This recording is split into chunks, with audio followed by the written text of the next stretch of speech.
Well, good afternoon, everybody. Welcome back to VVP4TV.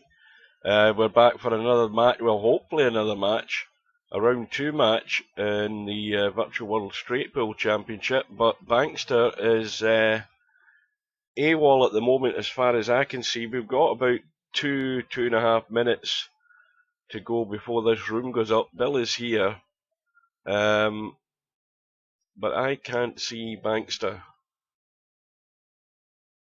I'm looking, I can't obviously see for the chat through my screen as well, which isn't helping, but I don't see Bankster in a room, in the lobby, so he's yet to arrive if he's going to appear. Welcome everybody, getting better every day, as the Beatles say.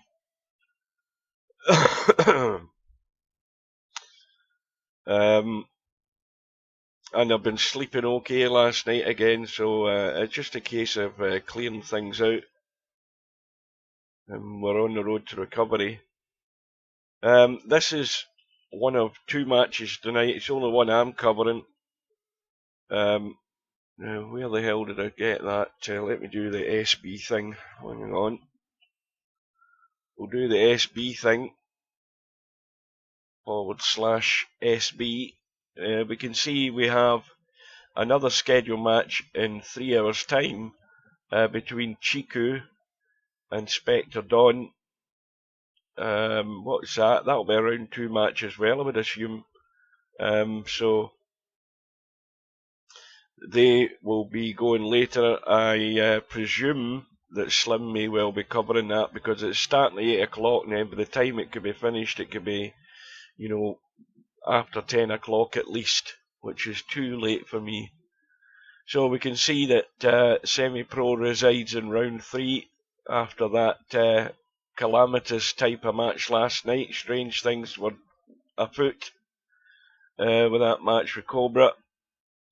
Fast Eddie, of course, lying in round 3 comfortably in round 3 after taking out Stubb. And Eddie will be the opponent for the winner of that match later on. And further up, we've got Acero supposedly going to play Wanwa. I have my doubts on that. And I don't mean that from Acero's point of view. I'm talking about whether Wanwa's going to show up. And then we've got Matt against VP Monster, which should be a good game. That's still to be arranged. The deadline date, it's only a couple of days to go now, so they better get their act together. This is what, the 11th, isn't it? So there's a couple of days left. So they need to get a move on. Let's have a quick look and see what's happening. Welcome to Slim. Welcome to Tyler A. Cobra. Oh, Cobra's licking his wounds this afternoon. Bankster has arrived, which is good. The room is up. Probably missed a lag. Yes, I have. Prattling on there.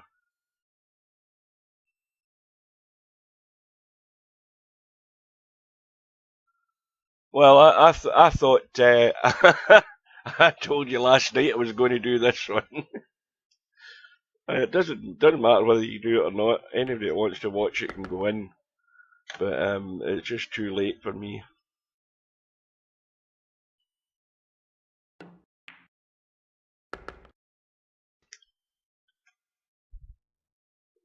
I'll put the chat back to normal. Yeah, I watched that. I tabbed into the stream and it was silent.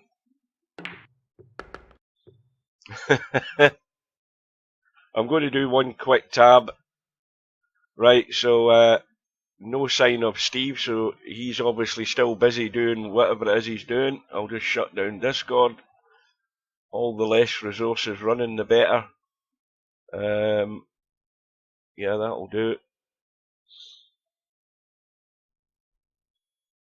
So we've got Bill underway, Bankster on -1. And again, straight away I've hit the wrong button, hang on. He's not going to do a great deal of damage here. Looking for the angle better on the 10, that's perfect.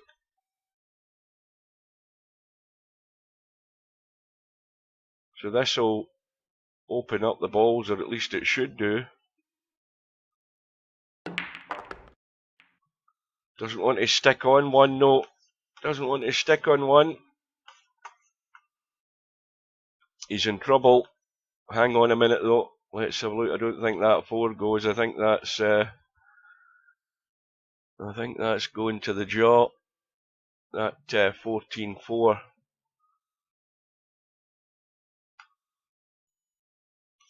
And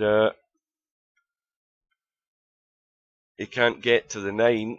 He can't get to the potting angle in the 9. And he's dead in the water, I think. Yeah. Can't get to the 3. Convinced himself he can get to this 9. I don't think he can. Needs to tweak this. He needs to tweak it to try and miss that 15. Yeah, it was never on. And Bill, I mean, it's easy to say he could have been a bit more aggressive, but, you know, you're expecting them to sort of just open out. But then, when they're close to the cushion like that, they can gather back together. Cue ball lands on top of one and you're no shot.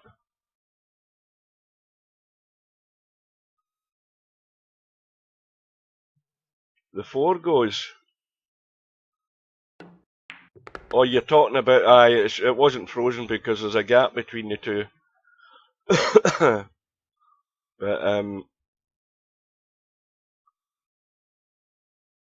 he would have still had to try and create the shot to make that combo. I mean, when you look at the combo from here, it looks as if it's going to the long rail. When you look at it from the other end, it looks as if it's going to the jaw on the short rail.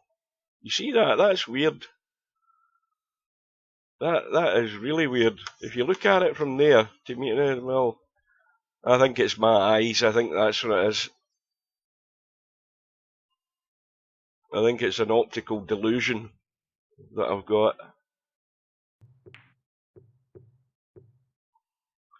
This is a disaster.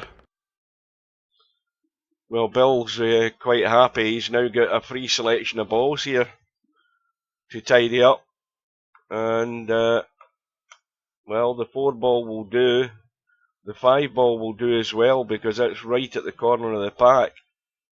So he's set up reasonable enough to get into this next rack.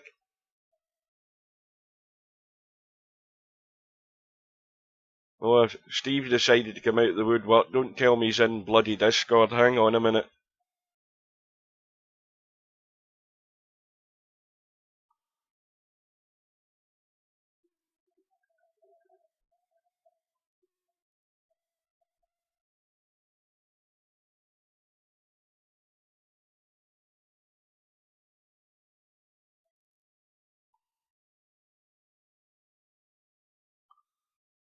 We're going to have to stamp you in, Steve, so you can get here in time.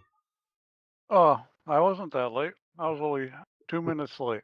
2 minutes late ain't good enough.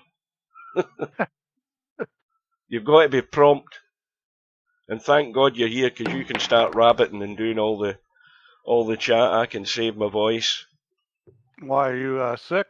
Oh, I've been sick for the last 5 days. I heard you, Slim said you were having, I don't know what he called it, man disease or something. No, man flu. Well, it was more than that, though. I was off my food, which is an unusual occurrence. But I'm on the road to recovery. Good. Well, you've missed all the action. No, I'm not talking about this match. I'm talking about Stubb against Fast Eddie. Fast Eddie schooled Stubb in the art of not doing numpty stuff and ended up losing. Yeah, I saw that result. That was a thrashing. Stubb got well beat, and then you've got Cobra semi-pro last night. 2 of them very uncomfortable. The pair of them last night. I think it was the heat that was doing it. But Cobra ran out of luck. He got lucky against Tommy to get over the line, but he didn't get enough of it. Although they were given and taken enough last night, semi-pro and Cobra. Yeah, well, I didn't want to put it like that, but yes, you were shit. Yeah, well, sometimes that's the way matches go. Is neither player plays good, and then it's just a matter of who can struggle across the line at the end. Yeah, and that's what it came down to. Yeah, So, well, I mean that's it's unfortunate for Cobra. It's kind of a break for semi-pro because he was able to play a not so great match against a good player and get by him. yeah, I mean, it was going to be hard to match the standard that he set against LS3. He had pretty much 2 visits, and that was the match over. But it was tough last night. Yeah, well, I mean, he's still in the winners bracket. He's probably going to end up playing a Cerro. Yeah, I don't think Juan was going to show up. I don't think he's got any notion of playing in this thing. His bottle goes when it comes to, fronting up, living up to his big high rating. Yeah, well, that needs to be reset. Well, you'll get a 3-page essay if you do that, Steve. God help Oh, you. I know I will. Yeah. So interesting that Stubbs going to play Tommy, and I would say Tommy's the favorite in that match. Oh, Tommy will be the favourite. Stubble will be taking on shots you should never even go near, and just get picked off. Yeah, I mean it's easier to get away with it in a rotation game, not in this game. You're going to get punished. I see Hairpig got through his match, and Chimpy got through his. So Hairpig against Chimpy ought to be a good match. Yep, just it gets into the grind of the tournament once the first couple of rounds are over. Then you've got to start making your mark. Start putting the scores together. Well, this match, Mr.Bill's definitely the favorite. I think Bankster's going to have to play really well to have a chance. Well, Bill got out of line on his first visit. He got locked up and he had no shot really. And then Bankster, and actually I think Bankster hit the wrong ball when he was playing his shot. And this is how Bill's got back in.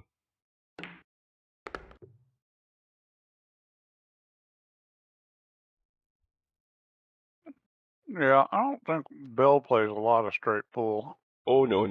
I mean this is the most straight pool that Bill's ever played. Strictly 9-ball. He's the record holder in terms of the amount of 9-ball games played. Must be about 1 million now. Yeah, his longest run in straight pool is only 67. Oh, that's still double mine. That shows you how often I've played straight pool. Let's see. How many games of 9-ball has he played? 198,000. Oh, he's 138. He's struggling. He's approaching 200,000. So here we go. Yeah, that's a nice angle. You like to be a little bit closer, but that's doable.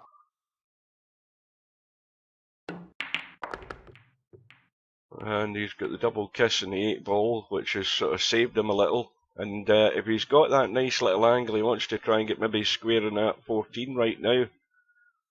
Boy, I'd be cautious there.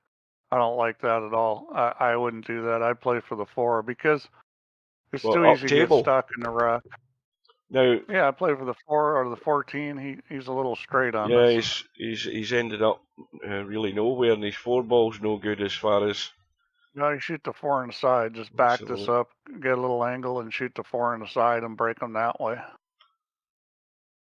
Oh, the one that Cobra should have played last night and decided to do something stupid and then missed the pot. You mean, Steve?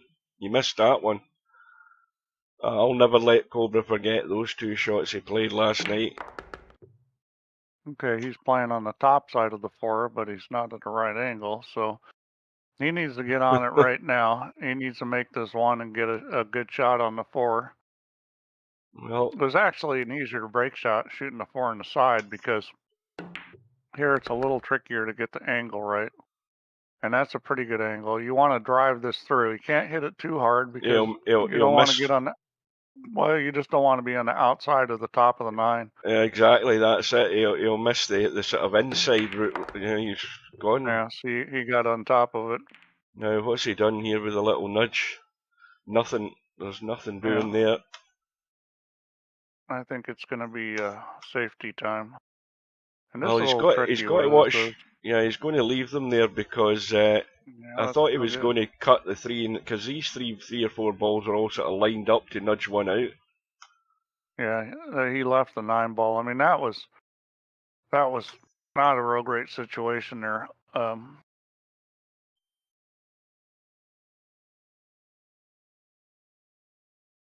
He's gonna stab this and try to break the 10 loose. Oh, he went back. Well, he's okay, I think. Is he on that 7? Yeah, he can shoot the 7, and he can bump this 12 ball.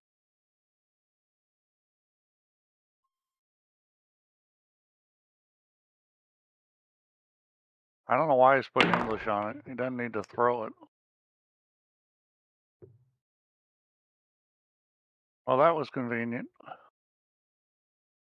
Right, I'm going to look at this 10 ball. The 10 ball, I don't think that 10 ball goes. It looks tight.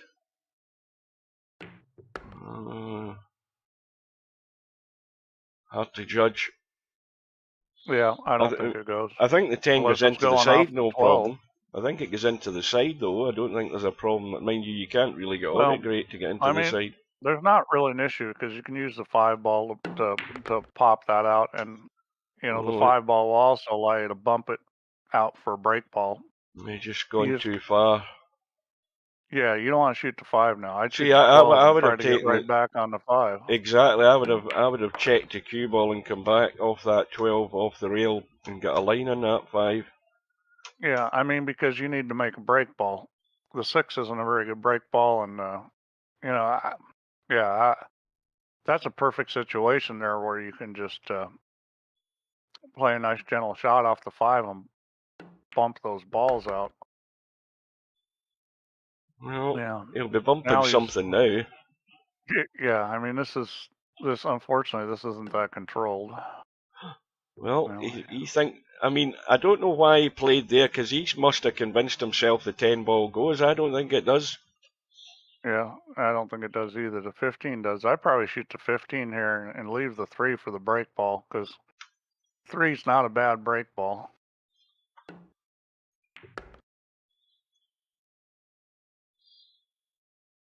Well, this is not going to be great. Yeah, well, this is doable. You can get on him, but it's going to be tricky. I mean, he's got to play the 15. Let's just going to shoot the 10 in the side, which is, well, I'm not sure it goes on the side. I think, wow, yeah, he's got problems. Getting from the 6 to the 15 is pretty tricky. Yeah, he's trying a little brush. That's actually a well played shot. Really, that was very well played. Yep. Nice little soft draw shot. That's a hard shot to do in real life, that kind of shot like that. Well, he's going top wheel inside. And that's pretty good. Good. That was a good little way of working it out.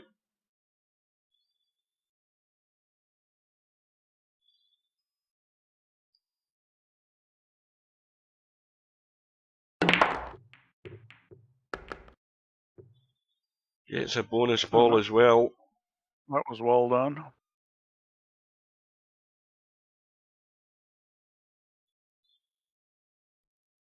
Well, Bill's played enough that, you know, he's going to be able to work a lot of things out, but he doesn't understand how to play straight pull well enough, which is why his high run's only 67. I mean, he certainly has the skills to run a lot more than that.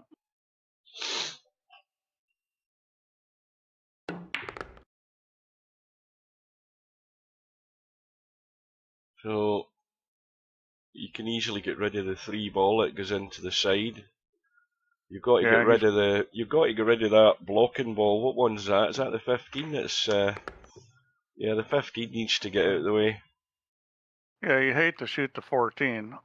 I mean, I would have tried to do something where I didn't have to shoot that ball because, you know, it was a nice break ball and it was way out by itself where you probably could save it pretty easily. What's he looking at here? I was trying to decide what he's going to do. I mean,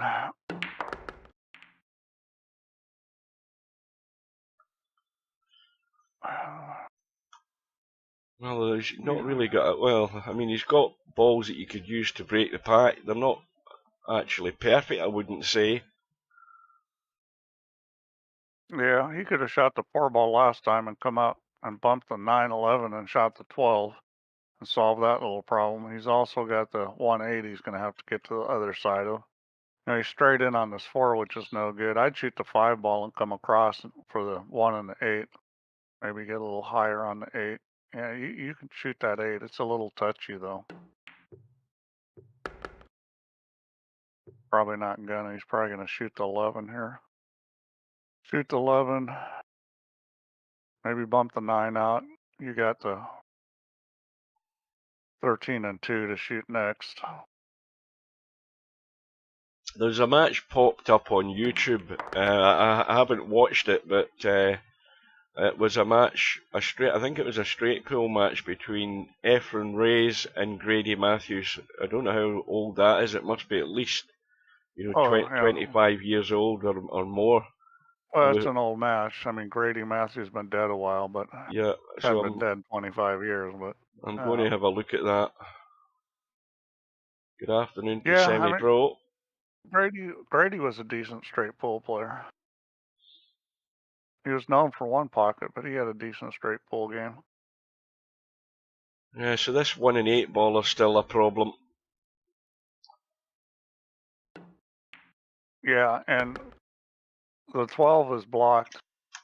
You can stun across right here if he wants using the 13. I mean, the 12 ball doesn't go, so. Yeah, 2 problems to deal with. Well, that's no good. I'm not sure if he's trying to stun across or what he was doing, but that's really no good. Well, he can cut that 9 and check the cue ball and he could brush the 12 that way, but then he's going to struggle for a pot. Yeah, he's going to shoot the 3 ball here. Probably try to run into the 12.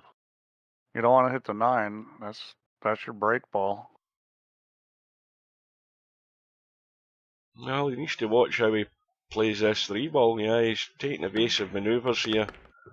Well, that's dealt with that issue.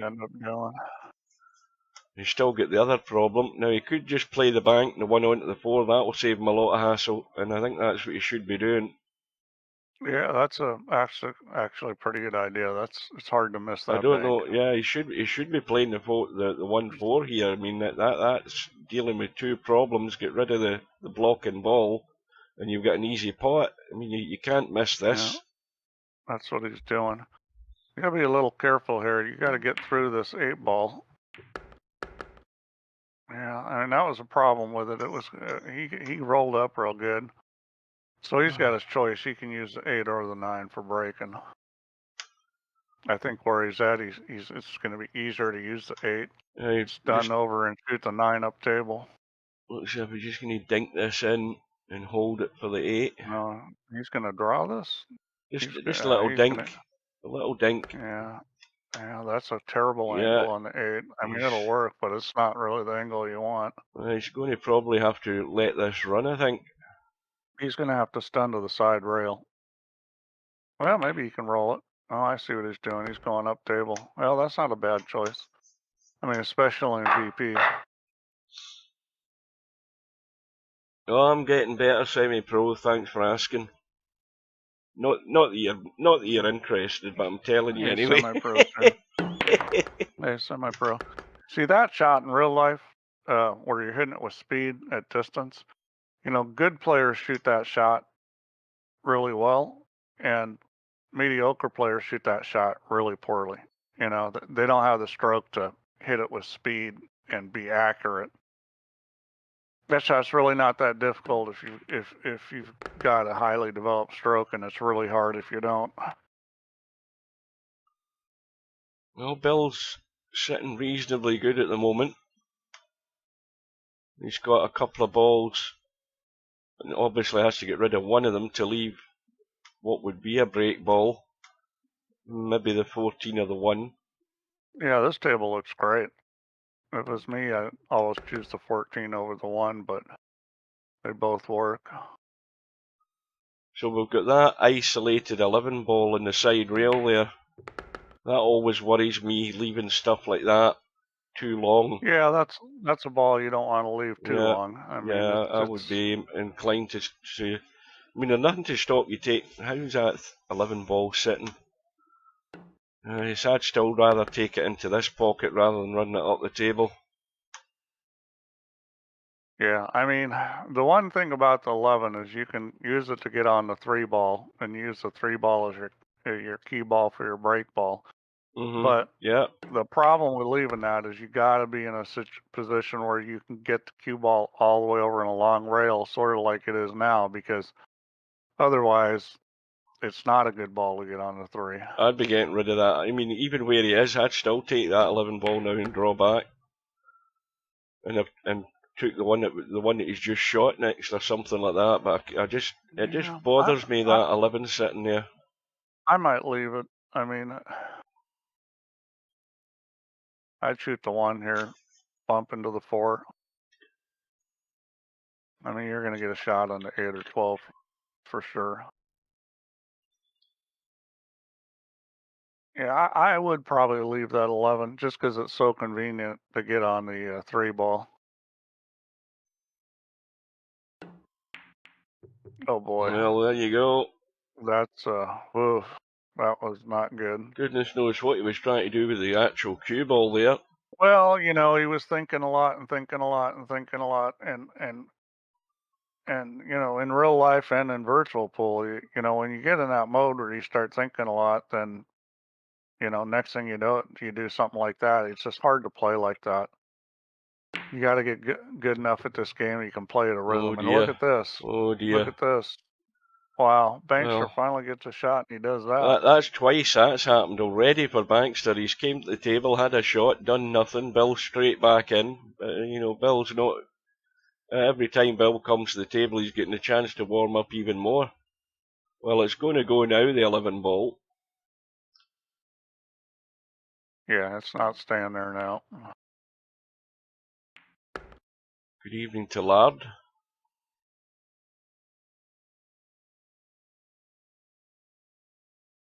Yeah, this is one of those games where, you know, you start doubting yourself and this game gets really hard. And the thing about it is that in straight pool, it's not that unusual to miss a ball you'd never miss if you're playing like 9 ball or 10 ball, you know, especially on these bigger pockets. And then you end up missing a ball on this table and you're like, how could I do that? But it's just not staying focused and, you know, start doubting yourself or thinking too much. And next thing you know, you've missed something you can't believe you've missed.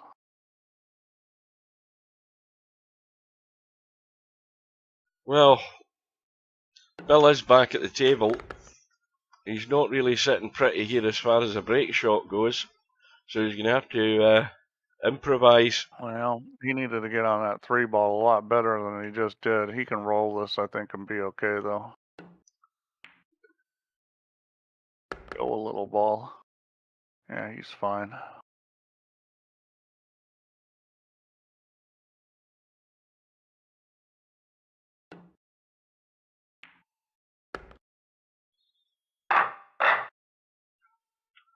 Well, he'll do well to get much out of this, I think, will he? No, he caught the corner. Watch the cue ball, the spin's gone. Yeah, and that's the thing about that shot. You got to be a little careful there. Well, kind of got to try to judge how it's going to hit the rack, and Well, let's just say in Bankster's defence, anything's better than what he's done so far. Yeah, that ball was just a little low to be using as a break ball. I mean, it will work, but you see what the kind of stuff that can happen.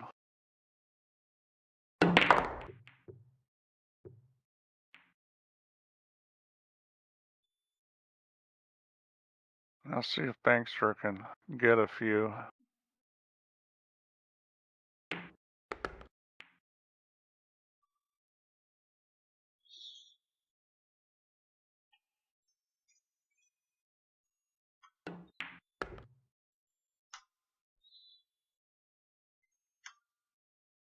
So there's like 1, 2, 3, 4 balls in the pack. Tell a lie, that 10 ball isn't. That 10 ball sitting there. If you become really desperate, you've got that as a break ball. It's tight to the pack, but it will work. And the 11. It's not in the rack.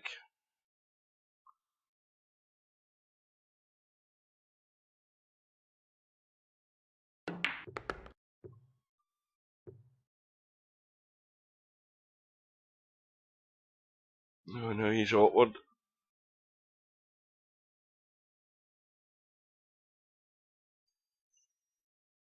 No, he's fine.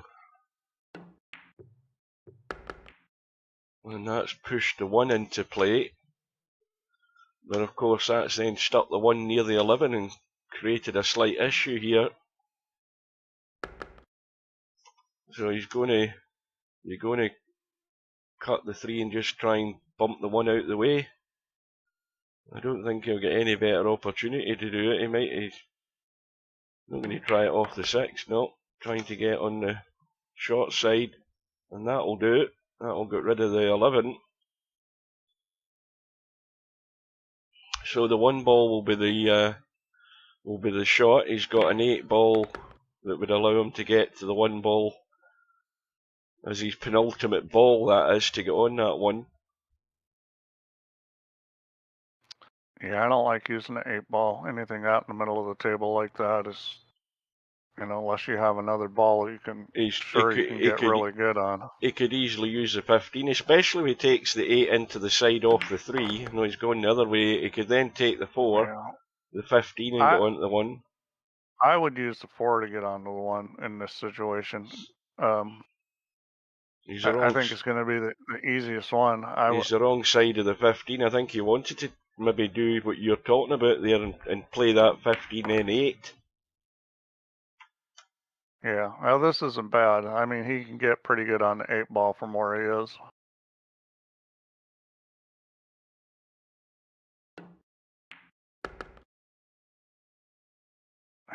It's just a little low, and this is a problem with this 8 ball is that you get even a little funny, and it gets harder. Well, he's just gonna roll this.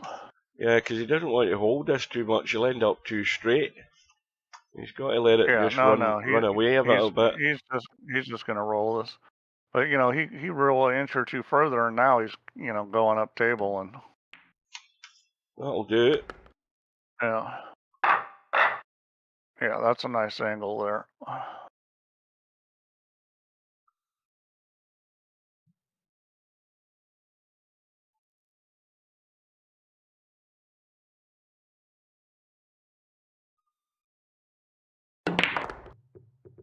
Few balls. Yeah, there's nothing worse in this game than having a good break ball and then getting wrong on it and ending your run because you couldn't get on the break ball. Nice. Okay for now. So you get rid of the 7 or something to drop onto that 5. Yeah, I'd try to keep the 7. He could play the 5 right now. He could play that 5 right now and open up that 15 and 11. That's what he should be doing, because it not only does it open it up, it doesn't push it on top of the 7. Yeah, they'll get rid of that right there and then. It's the best chance he had. He was sitting perfect on it to do it. Well, I mean, if you don't play a lot of straight pool, then you don't look at the table like it's a puzzle, because it's a little puzzle.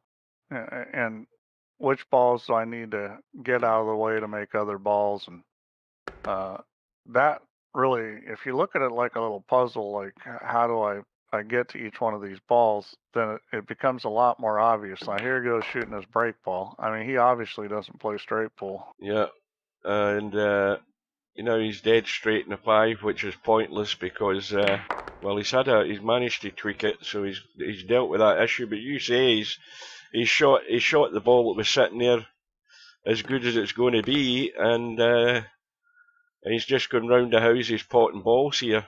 You've got to have that structure to the game in order to progress to that next rack, and he's sort of shot himself in the foot. Good afternoon to Mark and Chimpy, or Stan and Ollie as they like to be known. I'm not sure if that 4 ball's in a rack or not. There really ought to be a function here where you can query a ball to see if it's in the rack, because it's hard to tell. That's not in the rack. No, it wasn't. But yeah, now what's he going to break on? I mean, the 10 ball's not bad. Oh dear. But he's not going to get to it. Well, the run is 24. Let's be honest, it probably wasn't a great chance of it progressing much more. If I'm at the table here, I'm going 9, 11, 2, 12, and the 10's a break ball. And see, right off the bat, he shoots the wrong ball, because that's the ball that was going to be easiest to get on the 10 ball. So he just got rid of the ball that makes it easiest. Now the 9 ball will work. I would go 11, 2, 9, and he's not going to do that either. So back of the pack then. I mean, if he's going to go back of the pack, he's got to get there, because he can't leave the 11 ball sitting there. See, now he's funny. I mean, twice he's shot the wrong ball. Now he's funny. And now he should have the angle to catch the corner of the pack off this back ball. Yeah, he just needs to roll this down, get it low enough, and that's marginally low enough. See, I would rather have more angle. From this angle, he should go forward with left English, and that's what he's going to do.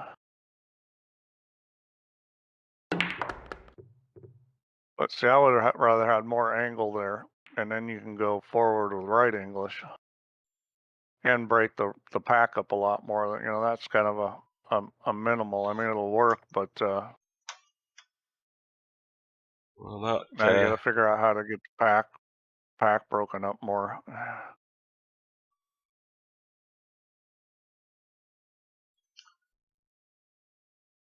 Do it with the 8 ball.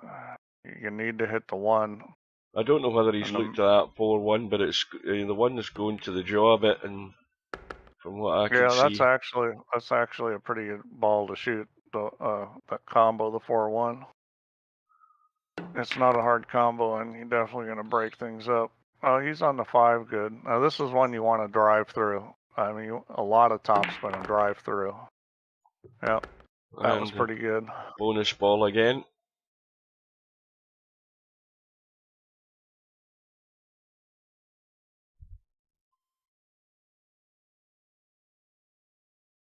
And it's already taken a pattern where, it just looks like, Bill might not be getting record-breaking visits, but it's tallying more than what Bankster's getting so far, and he's drifting away already. I'd probably shoot the 13 and play for the 14. You could play the 7-14 combo. I don't like going up table that much. Most good straight pool players wouldn't do that. Good straight pool players typically don't go up table unless they have to.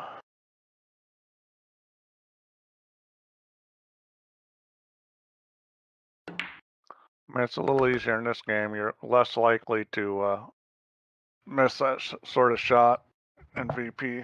I mean, I wonder how many of the guys that are in this tournament have actually went to YouTube and brought up some of these matches that are up there, because there's loads of them. And watched how the pros do it, and you know, pick up a little bit of information, you know, and see that there is an art to it. Yeah, especially the older guys. I mean, you know, they still do a World Straight Pool Championship, and you know, there's guys that play really well, but you know, you don't have the same proficiency in the game as the older guys, because the older guys, you know, played this game a lot, and nowadays it's not played very much. So, you know, you get guys that are pretty good at it, but they don't necessarily play it in the best manner. I mean, somebody like a John Schmidt, you know, he's played a ton of straight pool, and he's very good at it. Some of the Germans are, but you know, you take a guy like Shane Van Boning, you know, he's going to run a lot of balls and stuff, but it's not a game he's played a lot. I don't know if he's won the World Straight Pool Championship or not. I wouldn't be surprised if he had. He's such a great player. Well, this isn't perfect. It's far from it.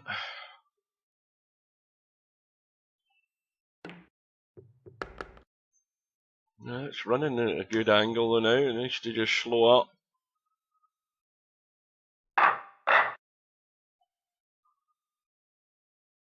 Yeah, here's something that was in Vegas U.S. Open Straight Pool Championship, which is a different tournament. That's not the one they play in New York, but it was Shane and Billy Thorpe in the final. Well, that's pretty good.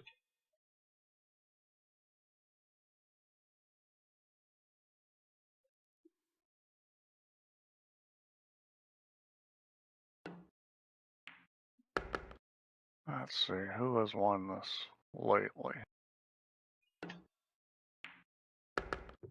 Call it the Dragon 14-1. This is the Dragon 14-1. That's what's his name? The Asian guy. What the heck's his name?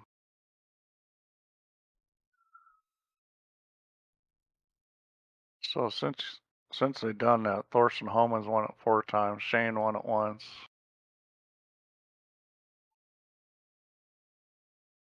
Appleton won it once. John Schmidt won it once. But you go back in history and look, you know, Ralph Greenleaf and Willie Mosconi are tied for the most with 19 world championships. You think about that. That tournament's played once a year. So that's sort of like the snooker world championships, you know, how they just play that once a year. Mm-hmm. Willie Mosconi and Ralph Greenleaf each won 19 of them.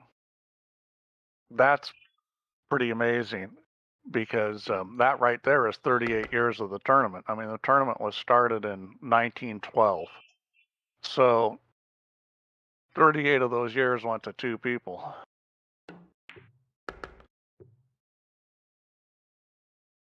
Meanwhile, Bill moves on to 24. His total moves to 84.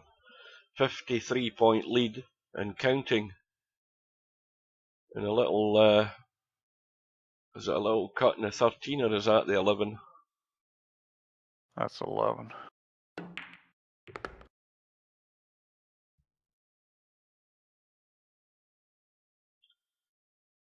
Is he going to use that 2-ball? Is that not a bit wide?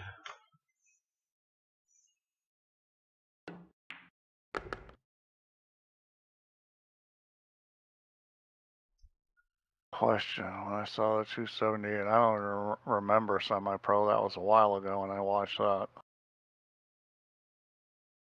I mean, I do remember, you know, I mean, you didn't really play exactly like most of the traditional straight pool players played, but, you know, this game's a little different in VP and what player strengths are going to be. I mean, your patterns have always been pretty good. Uh-oh.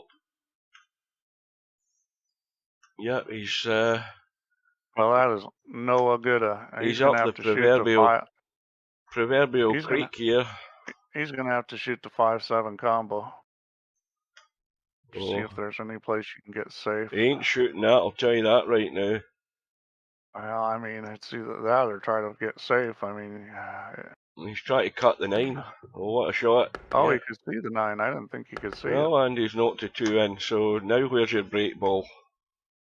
Well, You could, I would play for the 7 at this point.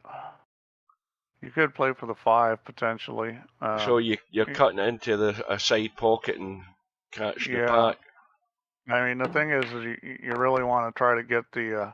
Now this is pretty good because you can get pretty straight on it. You want to be pretty straight on this because otherwise you're going to end up curving it in the side. Although that's not terrible.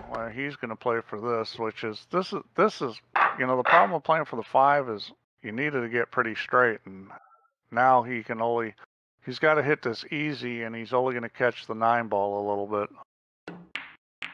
Oh, he did get to the 10 ball. Oh, that was pretty good. He put a little right English on that. That was kind of a savvy little shot there. Yeah, he's okay. Well, that was good. He got the balls to break up enough, and that was pretty well done. I would have played the 7 because well, he's got to go on this 14 right now. A stop shot on that 5 ball, and he had a pretty good angle on that'll be good enough. This should do a bit of damage. Oh yeah. Well, with the 1 ball there, you're pretty safe here. So let's take a pretty good rip at this. Oh, he just bounced off the pack there. Yeah, well, I mean, that happens a lot with the puck. He's got him open up enough. Now this is where, you know, if you're going to shoot at a break ball, you know, that 9 ball is a ball that you might have to shoot just to get the pack open. You know, at some point, you got to get that pack open, and there's not a lot of shots to do it. So, I would play to get on the 9 ball and use that to open them up. And if you have to make another break ball or it doesn't work out for you, then that's just the way it is. Oh, look at how that was flickering there. That was weird.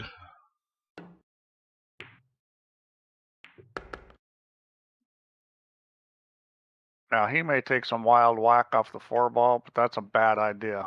I would play to get position on 9. The reason why it's bad to hit this 4 ball and let the cue ball go with speed is anything could happen, including a scratch.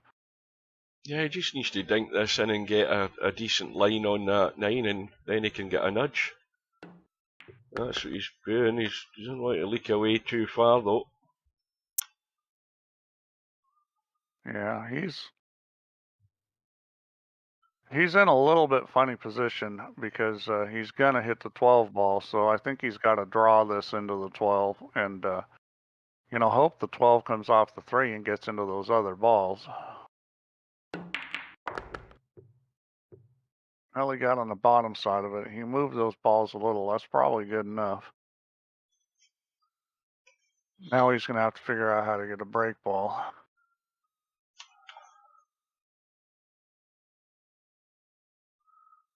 Well, I know. Yeah, that's one thing Mosconi was really good at, was making break balls.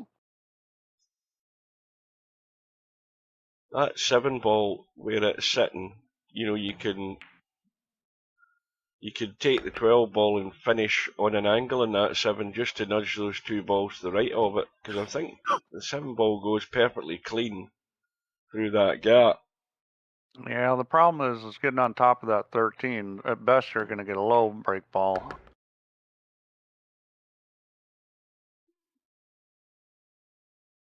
I mean, it's not an ideal situation as far as making a break ball. It could be leaving. Well, this could be trouble. Yeah, see, if he hit that at a speed that the 7 came out nicely, he might have locked himself against the 12-13. He hit it at a speed where that wasn't going to happen, but of course now he doesn't have a break ball with a 7. So here we go with the, you know, attempting to get a break ball.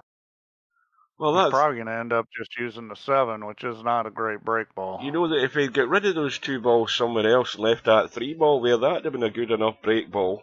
You need just to get all of it into the pack. He might be able to move the 13 out here. Nope. Well, now I'd probably try to leave the 15. That's not a bad break ball. Shoot the 7, 13, and you've got enough pocket there to cheat. And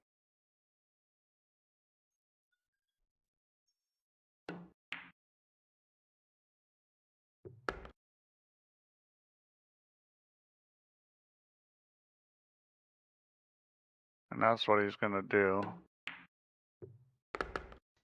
Yeah, this is just like a replacement for the 3-ball. Yeah, and you just want to hit, 2-ball, 3-ball in there. You got to get it going sideways. He's caught the corner. So that's what you don't want to do, is hit short into that rack. I mean, he came out of it good, but all kinds of bad things can happen from there. He's got plenty to choose from. Yeah, he had a lot of speed on that shot. And that 4-3's dead set, so again, there's no immediate alarm dealing with anything up at this end of the table here. 4-3's dead set. Oh, he's trying to roll up on balls again. Uh-oh, hang on a minute.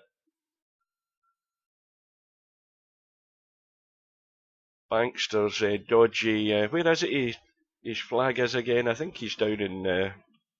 I don't think that was a dodgy connection. It said he left voluntarily.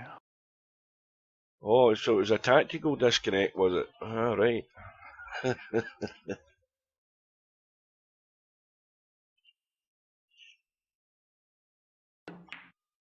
It's a Kuwait flag he has, that's right. Yeah. Yeah, you'd think they'd have a shit hot internet connection down there.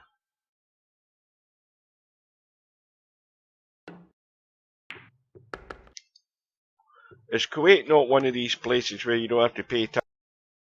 I don't mean taxes as in motor cars, I'm talking about taxes. You mean income tax? Yeah. I don't know. I think it is. I'm reasonably certain. We got plenty of oil. Yeah, I don't think you have to pay taxes. There's the combo going in a minute. Somebody will confirm it for me. In fact, Bankster can confirm it for us. We'll ask him.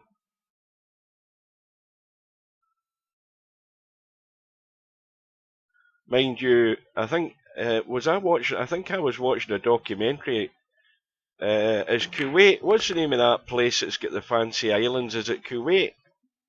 Or am I mixing it up with somewhere else? You know those fancy islands that they made in the shape of the world? And the Burj Dubai, or whatever they call it now, the Burj Khalifa, the big 2,000 sort of 900-foot tower that they built. Oh, that's the UAE. Are you talking about the city that's being built? Yeah, I'm mixing myself up probably. Where I watched a documentary where they've built these world-shaped islands out of the sea. Dubai, that's where it is. And there's Hazard arrived, and they're still struggling to sell the land to people wanting to buy. They built one that's in the shape of a big palm tree, and then they built another one which has got countries of the world in it, and they're struggling to sell the land. Well, the big project, which is dwarfs anything that's ever been done, is Saudi Arabia is building a smart city called Neom, and it's a $500 billion project. It's a drop in the ocean, that, for them. But again, I mean, they can spend all the money they want, but if there's nobody there to buy into it, then it could prove to be a waste of money. Well, it's not just a tourist thing. It's also got high-tech areas, and it's a whole, it's a planned city that's supposed to be a city of the future, using a lot of AI, and it's supposed to be clean. It's well, they've got the weather for it, haven't they? I mean, it'll all be solar powered and that sort of stuff, so it'll be very green. It's not a new idea. There's some people trying to put something together in California like this, not this scale, but it's a project where you build a utopian city and do everything right, start from scratch. Well, here we go. City that's a big line. I'd never heard of it until Steve mentioned it. Oh, there, Bill broke down again. So Bill was on for his highest run there. His run was 60. And again, he's just taking his eye off the ball, and that's probably the difficulty. I don't know whether it sort of magnifies it more in straight pull than anything else, but you know, you're at that critical point with the break shot, and he's missed it. And he's thinking of how many more points he could have had there. Yeah, well, that shot there could have got stuck in the pack. But it's a long road back already for Bankster. And it just looks like it's going to just be a matter of time here. Yeah, I don't see Bankster winning this match.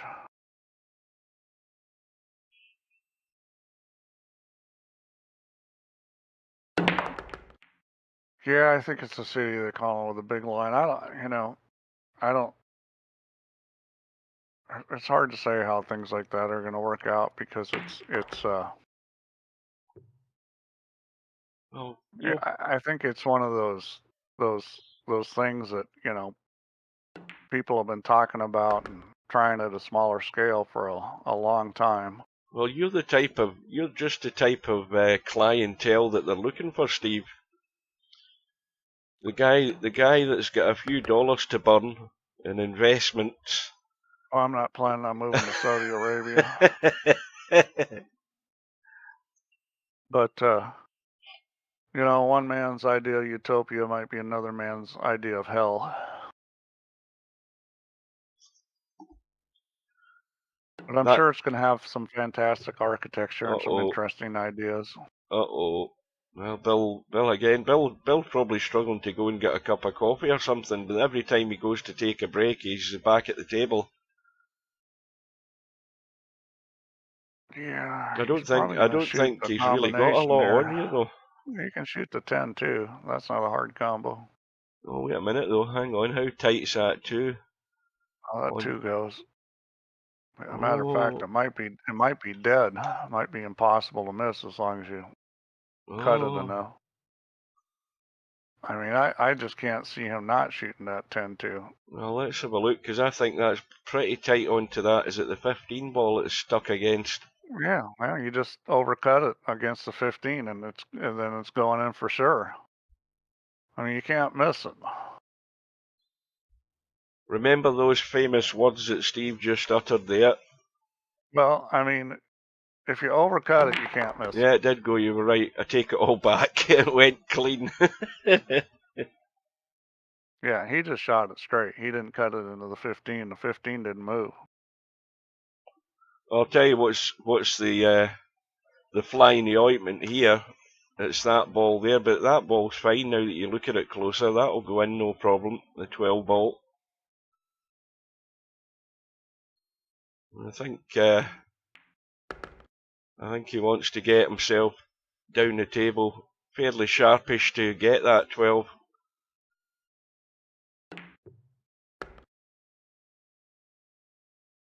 He should already have had a look at it and see how it will cut in.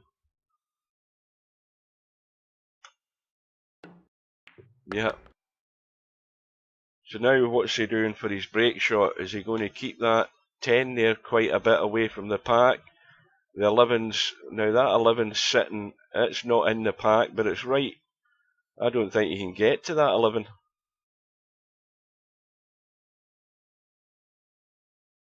He could be doing the old cut the one, or he might be taking the 1 ball. Because it's the 6 ball would have been awkward if that 1 was left there.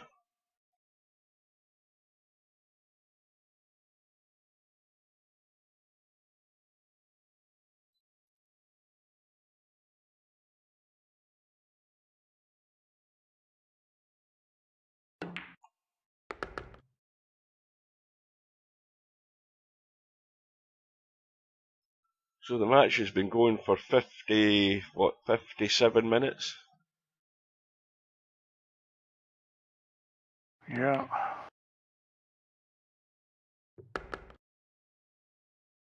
So is this a sort of Memorial Day, Steve? over in the States. Being as it's September the 11th, what's the cue ball? Yeah, I mean it's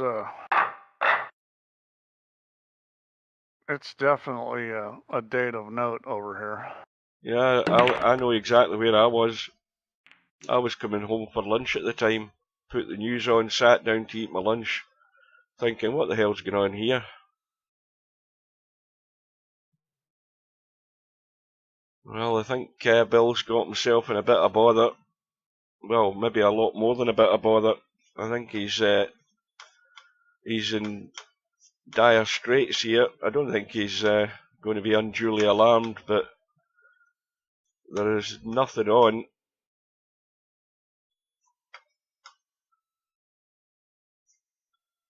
Well, he's looking at the 9. Yeah, that's the right thing to do, just mess about.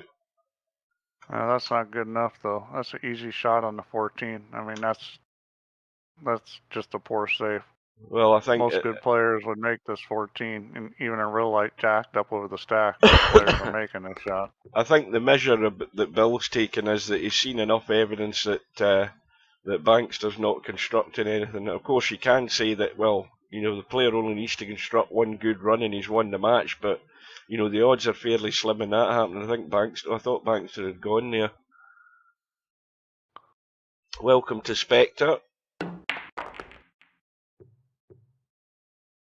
Yep, hello, Spectre Dawn Dusk, or Spectre something.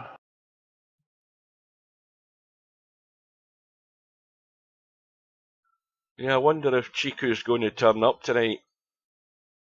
In fact, that was what. Let me have a look at the bracket. What was I wanting to ask you, Steve? I'm trying to remember.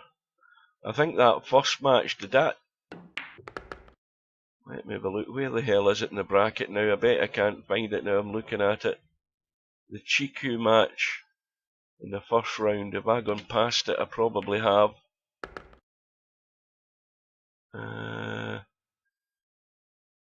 I still can't see it. Bill, Pokebutter, Spudboy, Bankster, blah blah blah blah blah. Larry, Acero, one with Cobra. Right, that was the one. That first round match, Steve, between Chiku and Ice Age. Have you got any way of finding out if that was just a toss of a coin? Because none of the players showed up in that first match. Because I'm betting that neither of them showed up, and it was just a toss of a coin that Chiku went through. Well, Ice Age played his next match. I mean... oh, did he? I never noticed. Oh, you're right enough, he did. And he lost to Mark Shark in a close match. Yeah. Well, I don't know where Chiku's from. He sounds as if he might be sort of South American or something. I don't know. Yeah, the line is in Saudi Arabia.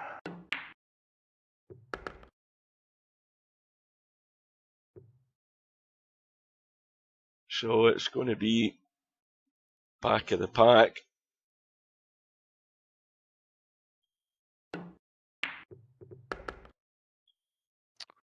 That's not good enough. Now he's going to have to use the 7. At least he's got a nice angle on this 15 to get a good shot on the 7. And this is the one you got to put a lot of English on this.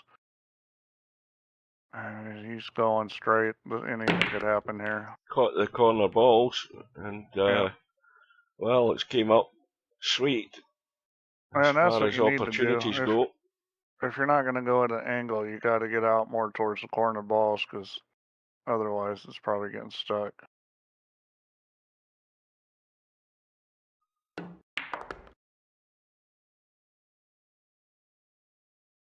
I'll see if Bankster can put together some kind of run here. Yeah, he's looking for respectability at the moment. That's what he's looking for. So I'm going to give him a target. His first target to get to 70.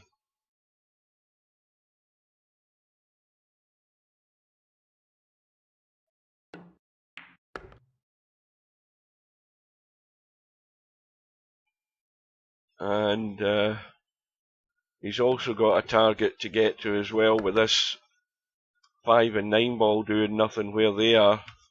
And you can't shoot anything up table off those two either, so they are a problem. Yeah, I mean, you either need to get the balls out of the way or bump them. One or the other. You see, if this is me at the table right now, I'd be thinking, right, how am I getting to these? What? And you see, he's ended up dead straight in 11. He could pinch a bit and go forward and nudge like that. That'll do. He's took the opportunity to do it. Probably a good choice, because getting behind him was going to be tricky. Now leave the 9 ball for a break ball. Uh-oh. Uh-oh. What's he done? Tried to do it to himself. He's okay. Now, are you leaving this 14 ball to get to the 9? You could. That's not my favorite ball. A ball against the rail. I mean, you've got the 5 ball extended from the side pocket. You wouldn't like that, would you? Well, the 5 ball's okay, you know, because you can make sure that you get below it and then go up around the table. You certainly don't want to like get straight in on the 5. So he's okay here. He can go 5, 8, 14. He can get a good angle on the 14. He just stopped this. Stop this, and then you got your choice of how you want to play this, whether you're going forward or stunning across. I'd probably go forward here myself. That's no good. No. See, and the mistake there is if you're going to shoot that shot to stun across, you got to go all the way to the other rail and out. I thought it was a lot easier going forward with a little bit of left English. Boom, bang, a bang. Yeah, boom, not a bang, a bang. Boom and bust. So all now, right, let's see what he decides to do here. Keep it tight. That's not a terrible choice. Let's see here. So the run is, I think that's his highest run of the match, 28. You gotta be a little careful here. That was well done there. Now this has got Bankster in trouble because it's so easy to bring something out.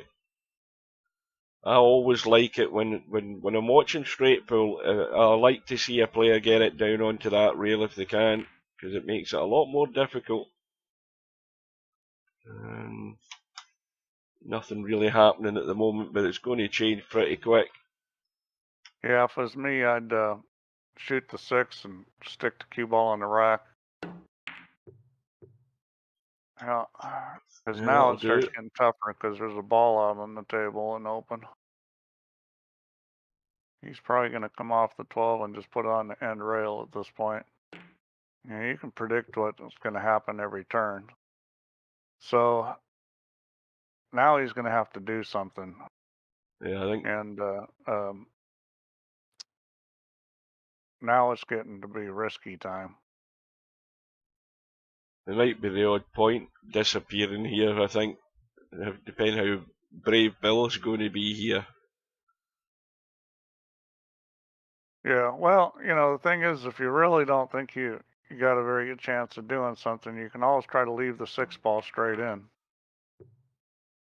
He's left him a break shot, is he not? Yeah, that's no good.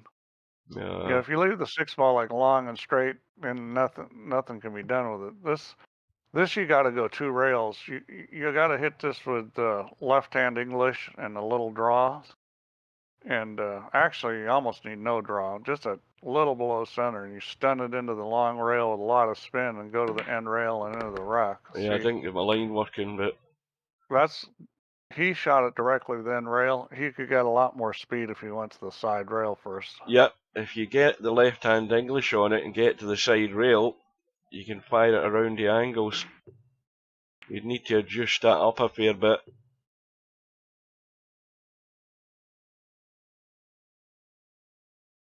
Yeah. You can play the 1 off the 8, but that's not really advisable. And each time there's a ball just getting nudged out. and then the area where you can duck behind gets smaller and smaller. I think you can shoot this 13 ball and leave the cue right on the 5. The 13 ball is going to stop. The 7 ball is going to clear into the 8 and 11. I don't think the 1's Now, going to what's he pop called out. here? What's he called here? He's called the 10. Yeah. Is he playing it off the 12? I think he is. No, he's playing it straight in. Well, look at where it was catching that 12. In fact, it would have went to the draw anyway, but Well, he's he left got away nothing. with that. Yeah, he's left nothing.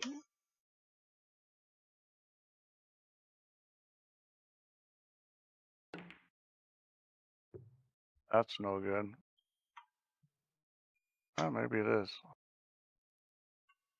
He'd have to jump this, mass say it. I don't know where that 10 ball's sitting. Is it dead?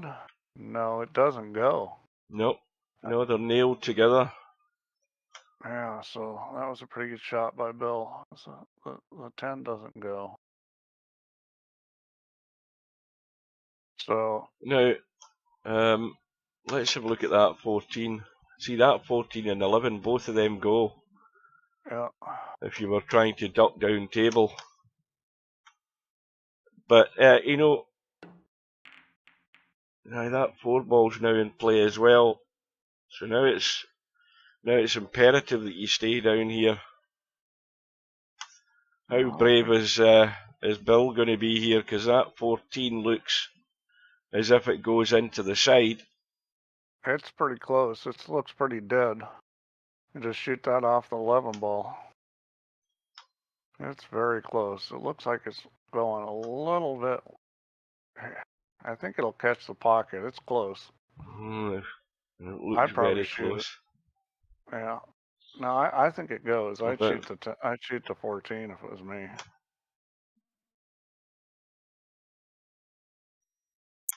What's he looking at? I wonder, is he think they can cut this 10 in? No, I don't know whether he... Well, he certainly wasn't playing the 10. Oh, look at where the cue ball's going. Well, he left the shot on the 4. Well, he's not really left a gimme, but he'll be happy that where the cue ball's finished, I think. Yeah, I thought he should have shot the 14. I think this will just be a bunt and keep the cue ball there. Yeah. Yeah.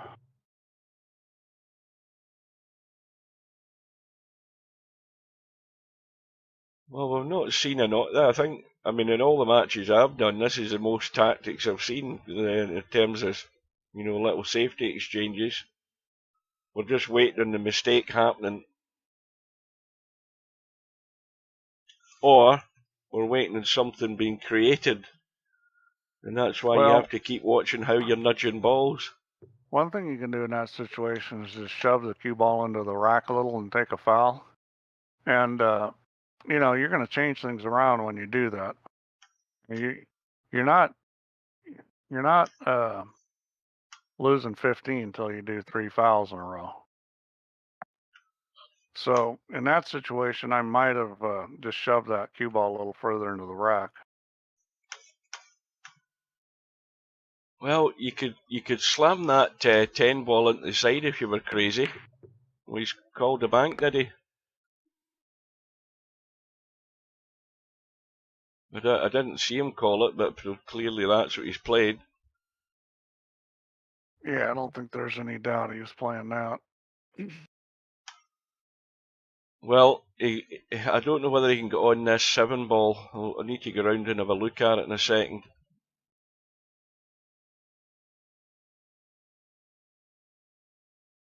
Because cue ball's obviously heading up table. Oh dear. Again, I don't know what he's trying to do. I mean, the pot was there, and I should have probably went round and look at that ball. We'll never know now. Yeah, that sort of. Well, that mistake's come sooner than I thought it would in that exchange there. Another mistake though from Bankster. And I would shoot the 15 right now if this was me. That's what he's gonna do. Easy points for Bill. Watch out. Yeah, he's okay. But I think that 8 ball's run back in onto the 5 there.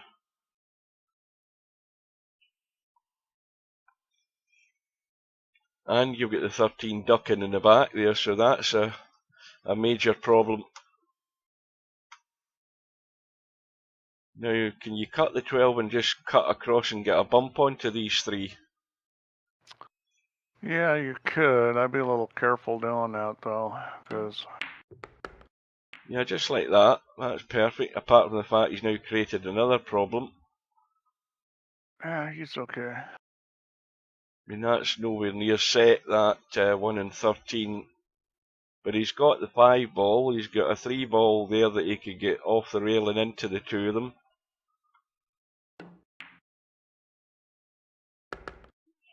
Yeah, he doesn't really need to run into those balls. They go. What, the 13 and the 1? Where are they going? Right where he's going to shoot them All right right, now. you're right enough. I never even looked at this side. They're wide open from this side. I thought they were tighter than that. Yeah, see, I wouldn't have done that. I would have shot the 1 and just let it roll through and shot the 13 out of the corner. You know, as soon as you start doing that drawback and all that, you're asking for trouble. I would have just rolled it. Oh, welcome to Rob. I've started yawning already. Afternoon, Rob. Yeah, me too. Well, you're just out of bed, though. No, I got up at, actually, I slept in today. I think I got up at about, The crack of noon. 7 a.m. And that's late for me. I usually get up earlier than that.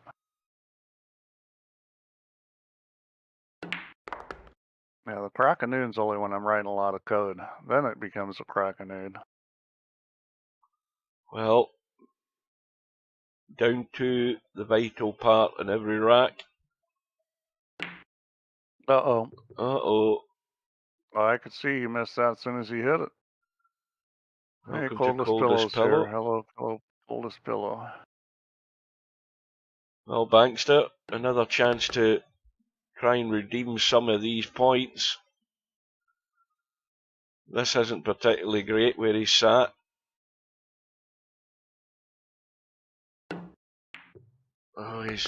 Oh, that was a really good shot, though. He hit that great. Yeah, he tried to kill it. Just needed a wee bit more, I think.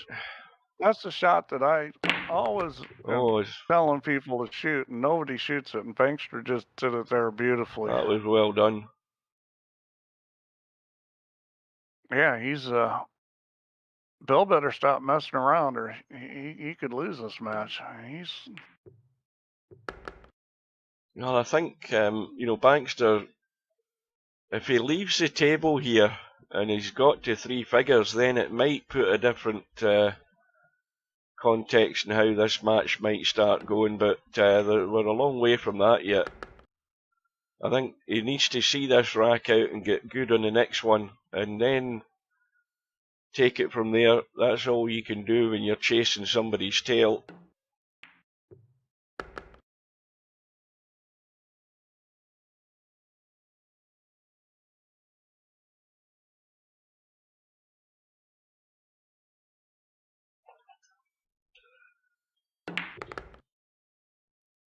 Well, did you see Hugh? An American finally won the U.S. Open. Oh, you mean Goff or Goff, whatever her name is. Yep. Yeah, she'll be burnt out by another couple of years. I think she's going to be good for a long time. Every man in his dog will want a piece of her. They'll be throwing all sorts of money at her. Oh yeah, well she's already set for life. I mean, that's no doubt about it. But I mean, she's young and. Well, it's the beginning of a new era anyway. It's like every sport. You've had the Williams sisters, particularly obviously Serena dominating the game for a long period of time, and now you've got somebody else they're hoping to pin the crown on. Well, she's got the talent. It's not like that. What was the girl's name that won the major and disappeared? You mean the Brit? The Brit that won the US Open. Yeah. Yeah, it's not that situation where, she was very fortunate. Everything went right for her. The draw, people playing bad. I mean, because she really didn't have the game and she struggled. I mean, Goff's got the game. I mean, she's tremendously talented. Yeah, I mean, she's going to be around a long time. it was the Williams sisters that started that because the power game in the women's game, because back in the 70s the women's game was it was paddle the balls until Martina Navratilova came along. Raducanu, that's the one. Yeah. Yeah. Well, there's been a tremendous number of great women that were American tennis players, starting with Billie Jean King. I mean, she won what, 39 majors? I mean, that's like phenomenal. Oh. Yeah, she won 39. She won 39 Grand Slam titles. Good luck with this. That's yeah, but more, good. Don't forget, Steve, when you say 39, but she played in all the doubles. I think she played doubles and mixed doubles, and won a bucket load of them as well. That's true. I mean, it wasn't. She only won, let's see, 1, 2, 3, 4, 5, 6, 7, 8, 9, 10, 11, 12 singles titles, Grand Slam singles titles. Yeah, she used to play everything.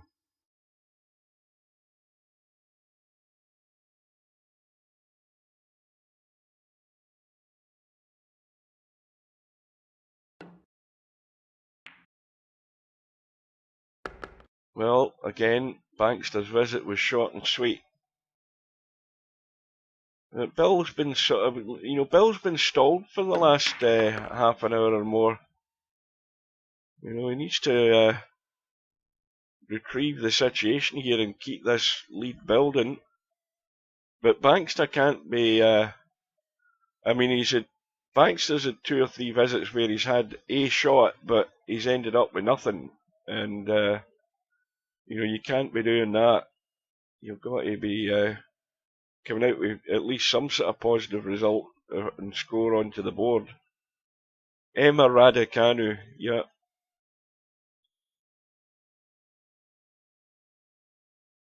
And there's Djokovic now won another one. Yeah, tennis is a great sport. Oh, look at this. Oh dear. There we go, another missed ball. Well, Bankster needs to get something here. Stating the obvious, saying that, of course. Now, what about these 3 balls in the top rail, not including the 8 ball?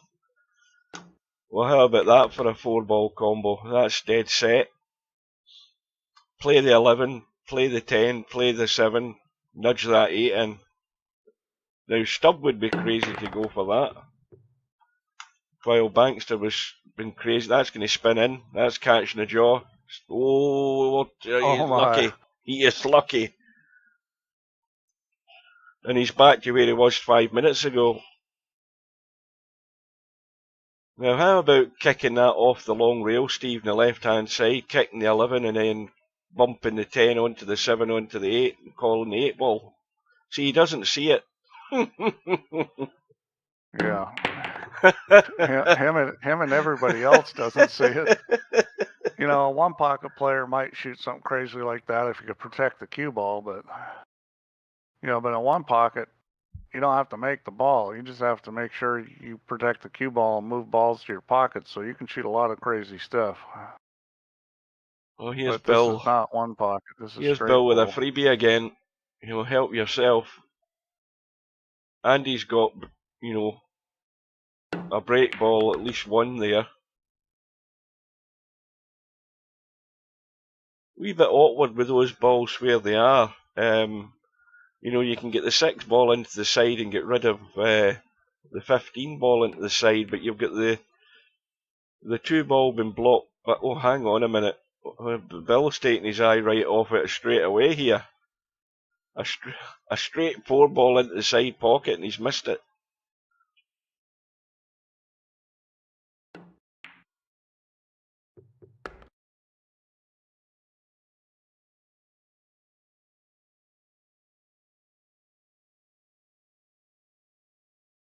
You know what I had for my dinner there? I had chili and rice, and I could eat more of it. It was delicious. Well, it's a good thing that we don't have smell-o-vision on this Oh, it's beautiful. I could have, on this and it channel. just had a nice amount of kick to it. It was lovely.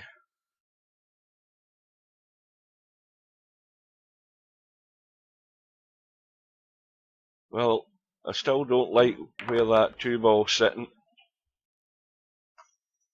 And now he's got the chance to deal with it. Just kill the cue ball, get rid of the 2. I mean, he could be leaving the 2 to try and get on the 7. We'll give him that. So, but he's got to now get good on the 2. See, this is what worries me about that. You've got to get rid of the 8-ball unless he's leaving that as a break shot.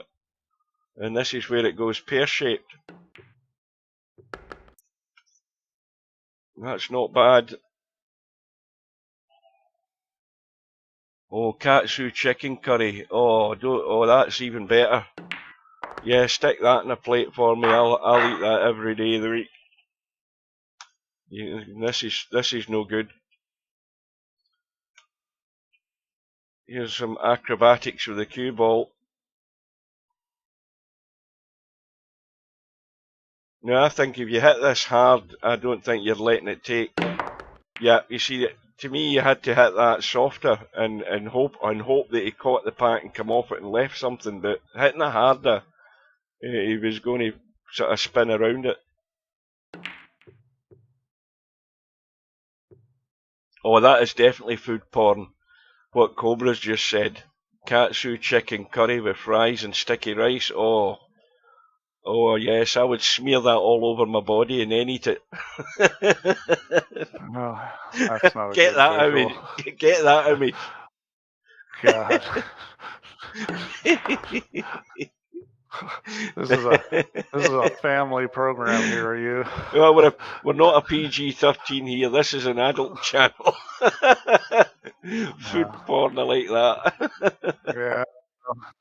That just brings back images of what was that guy's name, and what was Goldfinger or something, the Mike Myers movie, the Scottish guy. Oh yeah, Fat Bastard. Fat Bastard, that's right. I could just see that with curry all over.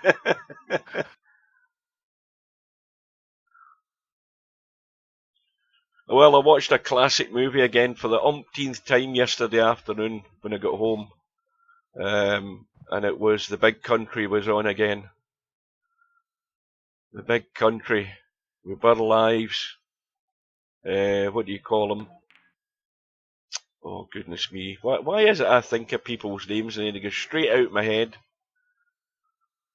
Gregory Peck and Charlton Heston. The Tyrrells and the Hennessy's. The feud. Yeah, the golden days of movies. Yeah, all those people, they're all dead. And oh, watch this. Did he call this? I think he did call it. That's a good call. I met James Garner once up at Bel Air Country Club. He was a member there. I was up there playing, and he was there. That was pretty cool meeting him. Jim Rockford.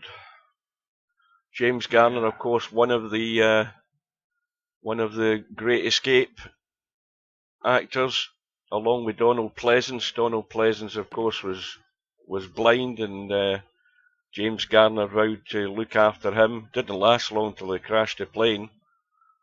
I like that shot. I really like that shot. So now you could have played the 4-ball there, the 4 off the 2. Yeah, it's a bold shot if you're gonna do it, but you could have played it. Well, Bankster's 4 away from getting to 3 figures. Oh, that 5 ball's now awkward. Well, he's stayed in contact. He hasn't really lost ground. He's just not catching up. What do you not like about that curry, Chimpy? That's beautiful. Katsu curry. Oh, it's lovely. Well, I don't know why you would want a katsu chicken to put in curry. That doesn't make sense to me. I mean, katsu's like an Asian style preparation of chicken. I don't care what it is. I've tasted it and it's beautiful.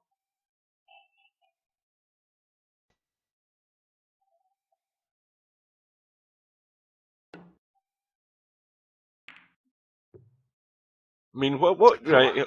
Let's put the shoe in the other foot. What's it? I mean, I've never heard of any Dutch delicacies.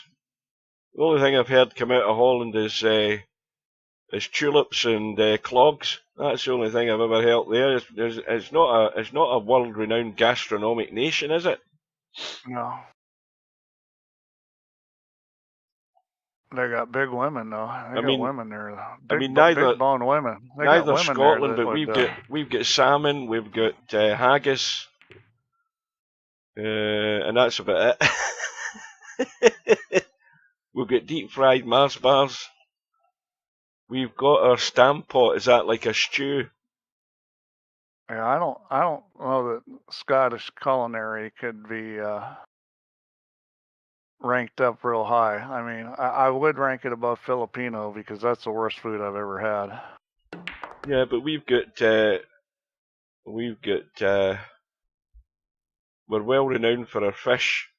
Langoustines, oh, they're to die for as well. Langoustines, they're beautiful, like big prawns. They're really succulent.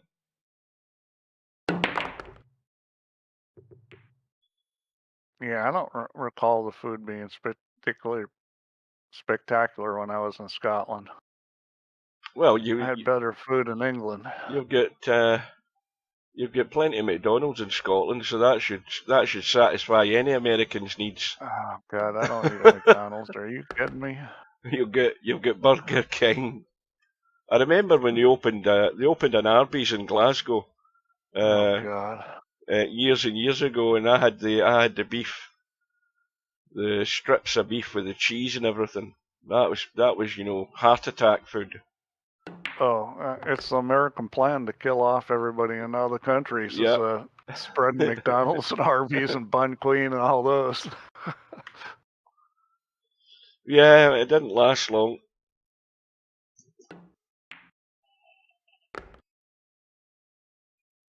No, that is black pudding. There's a delicacy that you'd find hard to sell to the Yanks. That's disgusting. Black pudding, blood pudding as they call it. That's disgusting.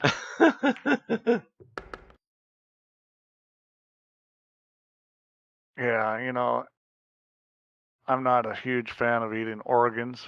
Well, I'll tell you, you ask any Englishman who's worth his salt, they'll tell you that you can't beat a bacon butty with brown sauce. You can't top that of a morning when you get up and the bacon's frying. Oh yes. Well, bacon is good. Oh yes, you cannot top that, especially if you've been on the Raz the night before you get up. Who is it that did a sketch about? I'm trying to think. I think it was Al Murray. Al Murray does a sketch about bacon saving your life the next morning. It's on YouTube. Cobra loves black pudding. He's a discerning gastronome. That's not where you want to be. Cobra likes black pudding, boy. Yeah, you see, black pudding's a bit like haggis, Steve. It's good in small proportions. You don't overindulge with it. So you're never going to sit and just eat black pudding. You have black pudding as a side, along with your bacon, your fried bread. What's those potato things you call them again?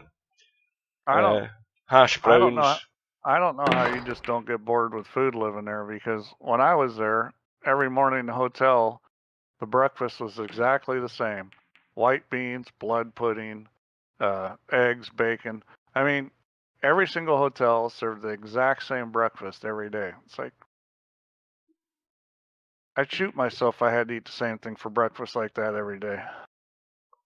Well, it depends what high class clientele they're catering for. Obviously, you were in the budget The budget visit to Scotland, Steve. Yeah. Turnberry's really a budget place. Oh no, that's just crap, but at extortionate prices. That's what that'll be.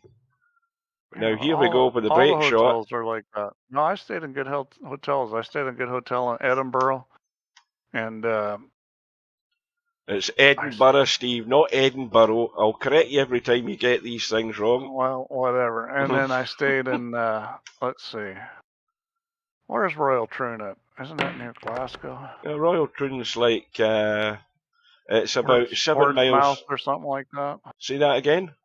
Isn't it like Portsmouth or something like that? No, Portsmouth's down in the southwest of England. That's 500 miles away. Which one? Because I played, let's see, Royal Birchdale? Royal Birchdale, yeah. I played Carnoustie, I played St. Andrews. Yeah, that's East Coast. I played Prune. Yeah, that's West Coast. Turnberry. So Turnberry and Prune, they're like next door to one another. You know, you're at maybe an hour's drive between the two of them, or an hour and a half. Yeah, I know I stayed down in Penrith, which is actually in England. That's in Cumbria.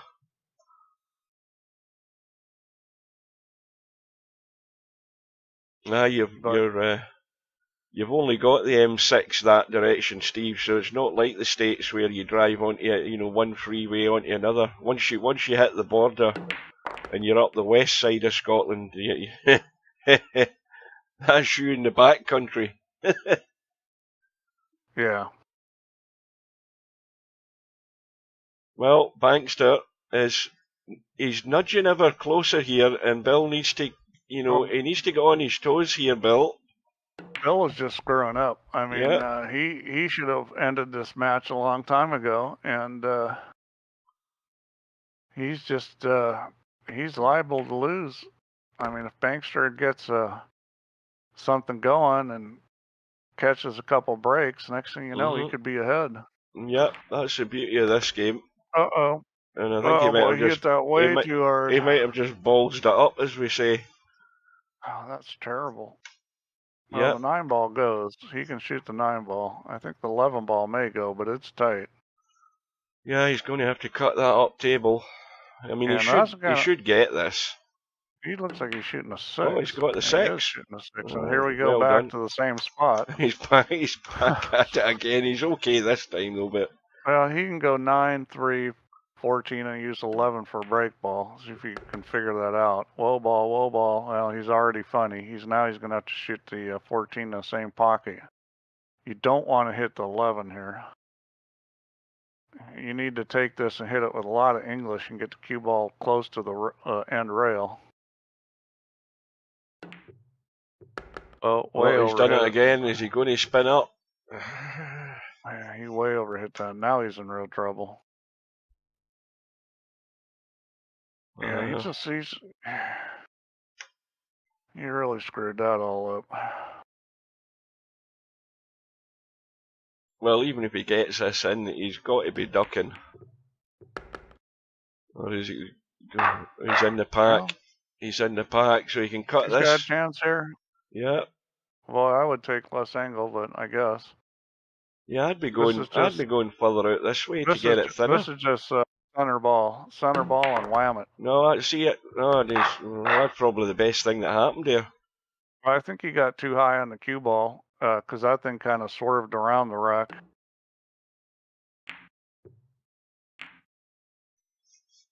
Well, that's a foul. Well, he did get a piece. That's not a foul. That was a foul. It wasn't the end of the world. He's going to nudge this and come across. I doubt he'll leave anything. Well, the interesting thing there, though, is the fact that Bankster has, he hasn't ended the visit by leaving Bill in to score again. That's the one good thing about it. You get, 20 points on the board there or something. I don't know. But anyway, he's only 22 behind, so the next mistake could then possibly turn this match. Yeah, and this kind of thing is not going to be too long before somebody screws up. He got lucky there.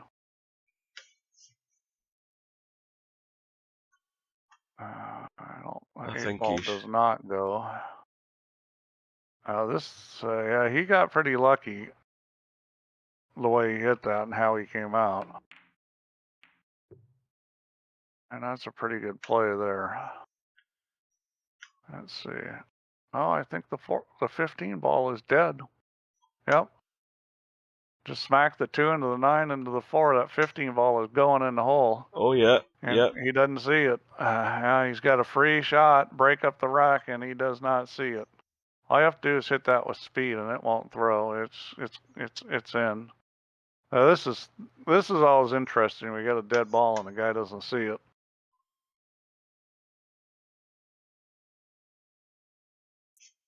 Well, that's a shame. And you know. Well, the question is whether Bill saw it, but he's nudged the 2. I don't think he's changed anything. No, that's a missed call. That's a missed call. You could still shoot it, but it's at a crappy angle now. If you're going to shoot it, the way to shoot it is go off the long rail and back into the 2. Bill either doesn't see it or doesn't want to go off the rail. He's going to shoot this 1.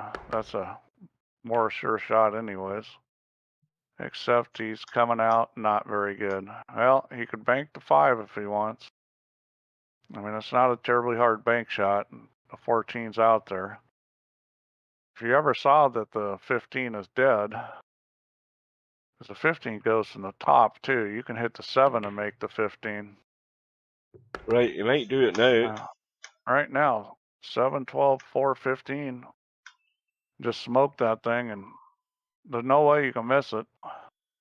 6 ball goes at the back of the park, yep. I mean, these guys, they just don't see the dead balls. They're just not looking at the stack. I mean, that's... 6 ball goes at the back of the pack.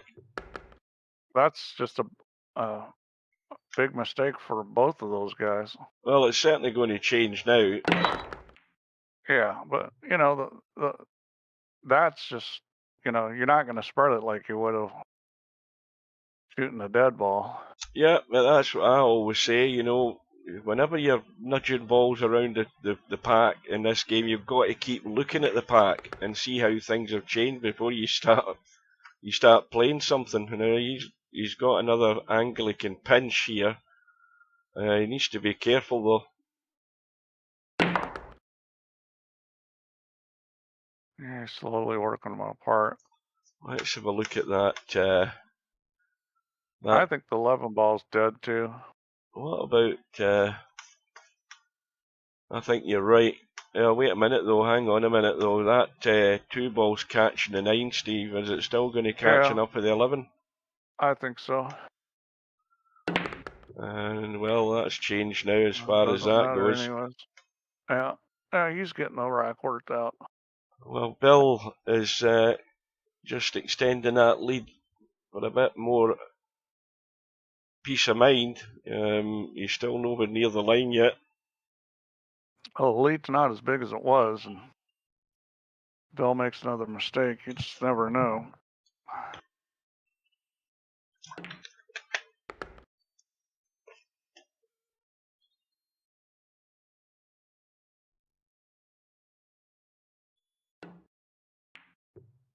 Unbelievable. You know, he's dragging the cue ball there, and he's just pushed that 4 ball right onto the point. And Bankster's back in again. And Bill's only got 8 from that visit. You know, you think that Bill's running out of... You know, he's running out of time here, I think. That's the impression I'm getting. Meaning that sooner or later Bankster might stick something together here. And that's always the danger. Well, Bankster has that pressure on his own shoulders. He knows he has to start delivering here.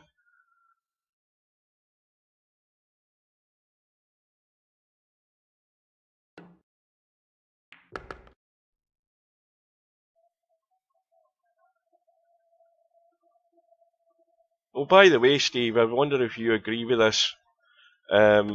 Sam, Fast Eddie, was in the stream last night, and I was talking about my PC, where strange things have happened when I've been, you know, tabbing backward and forward. Maybe with, I mean, I had it with Friday Night 9-Ball a couple of weeks ago, where I had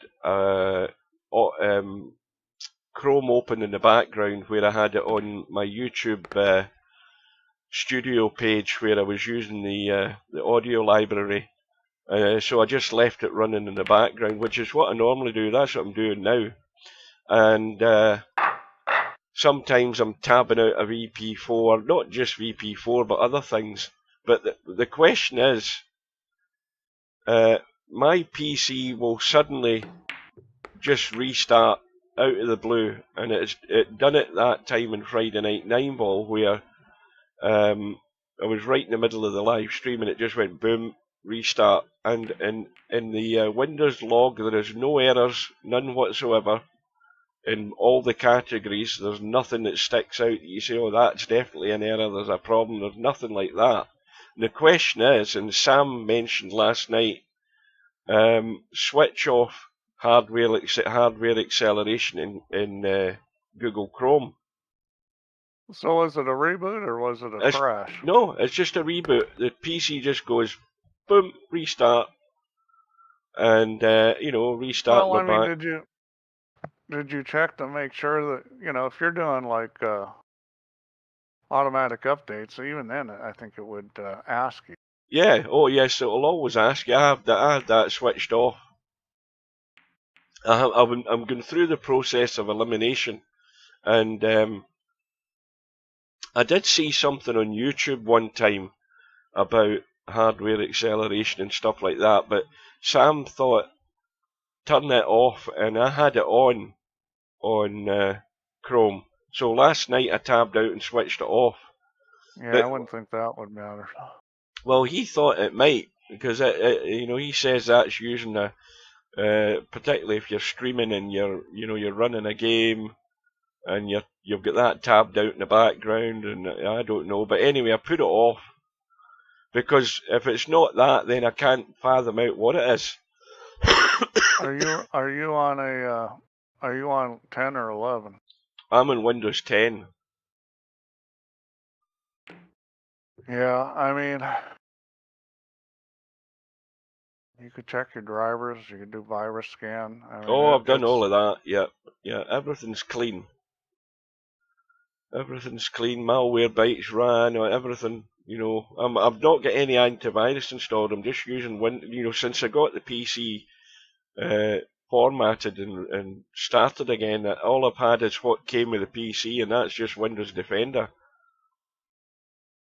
But this weird thing, I mean, I've left it on. It's been on for 5 days now. I'm looking online about things.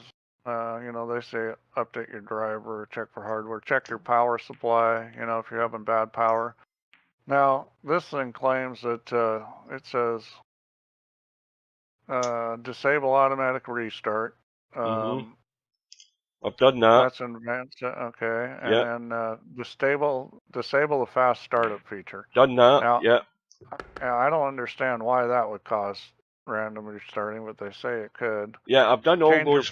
Change your power settings. Yeah, I've got my power settings were changed the first day I got it back, because I always have it at never for all these things. Where it goes, where the PC goes back to sort of sleep mode and all of that crap. I've always had all those things off. But anyway, it's just a bit of an anomaly where this happens. But having said that, I've just left the PC running for days on end now. I haven't switched it off. I'm just waiting the next time it happens. I've never seen that kind of problem before. I mean, it's nothing to do with what's running, whether it be VP4 or any other game. It's happened in other stuff. Just totally out of the blue. And it does it once, and then it doesn't do it again that day, which is even weirder. That would be irritating. Well, does a reboot look like a normal shutdown and reboot? Does it look like the restart hardware button was pressed? No, it just it's just everything powers down and it goes through the restart, and that's all it does. I mean, for example, if Chrome was running in the background, you know, if I had a web page up and the PC does this restart, as soon as Chrome comes back up, Chrome has a Yeah, reset to the page you were on. It'll do that. Windows will do that. Mhm. Yeah, I would suspect power. Do you have your computer on a UPS? What the hell's that? Uninterruptible power, like a Oh, battery the power. a power breaker. Is Uh, that what you're talking about? They don't call them power breaker. No, I'm talking about something that's got a battery in it that if your power goes out or if your power gets low, it will provide proper power. No, well, nothing like that. Yeah. Well, that's one thing I'd recommend because you know, you can have they sometimes call them brownouts or something. You can have your voltage drop on your power. Your power doesn't go out, but the voltage drops down enough where it can cause problems for the computer. Like I've got mine. They call them UPSs, uninterruptible power supplies. The other thing that those do for you, if the power does go out, then it'll run your computer and give you a chance to shut it down, or you can set it up so it'll automatically shut it down. You're actually talking about physically power to the house. Like if there was a power failure to the house, is that what you're talking about? Well, I mean, if the power just gets bad, sometimes you can have power surges. Sometimes the power gets dirty. Sometimes you can just drop voltage. Like if you have a surge protector on it, that's not going to help you if the voltage drops. Like if your voltage is, what's your normal voltage there in the UK? 220? No, what is it? 240 something. I think it's 240. Yeah. Well, let's say all of a sudden it drops to 200 because power can do that, and maybe it's not enough to keep the computer running properly.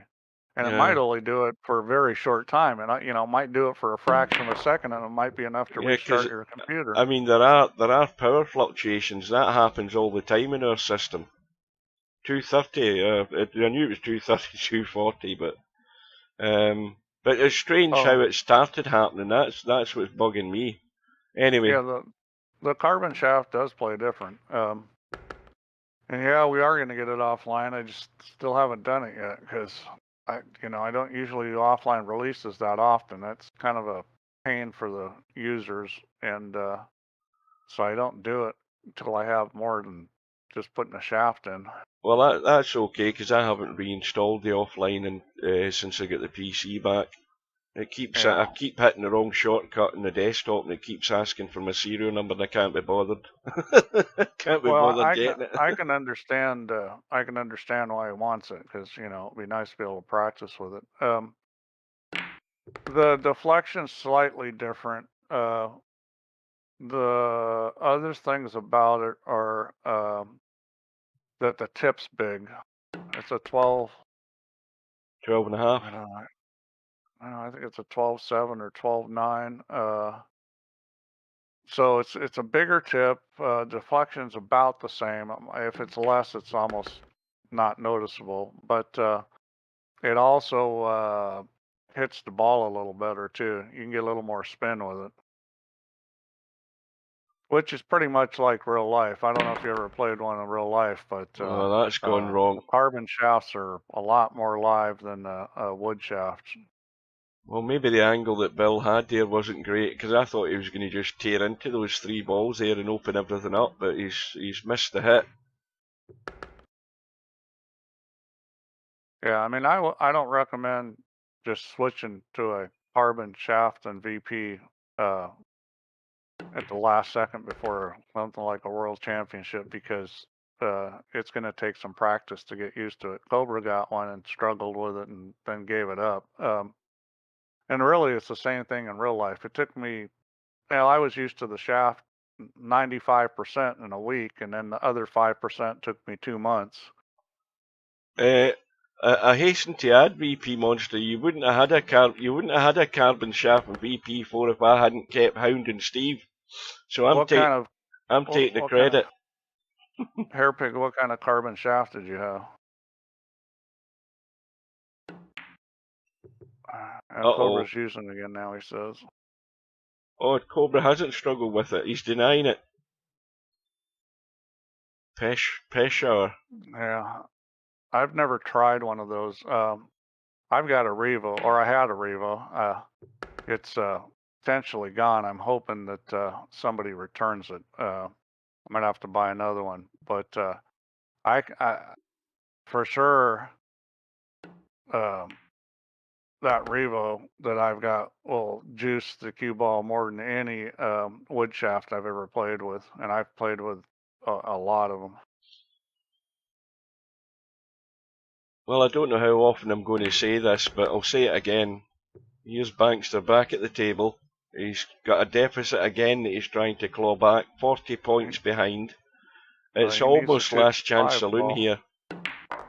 Well, you know, Uh-oh. better stop. Uh-oh. Well, now he's got problems. Well, here we go with the old heave-ho around the angles. Well, this is no good. I mean, he'd have to hit this with a little left English and kind of go 2 rails off the long rail into it.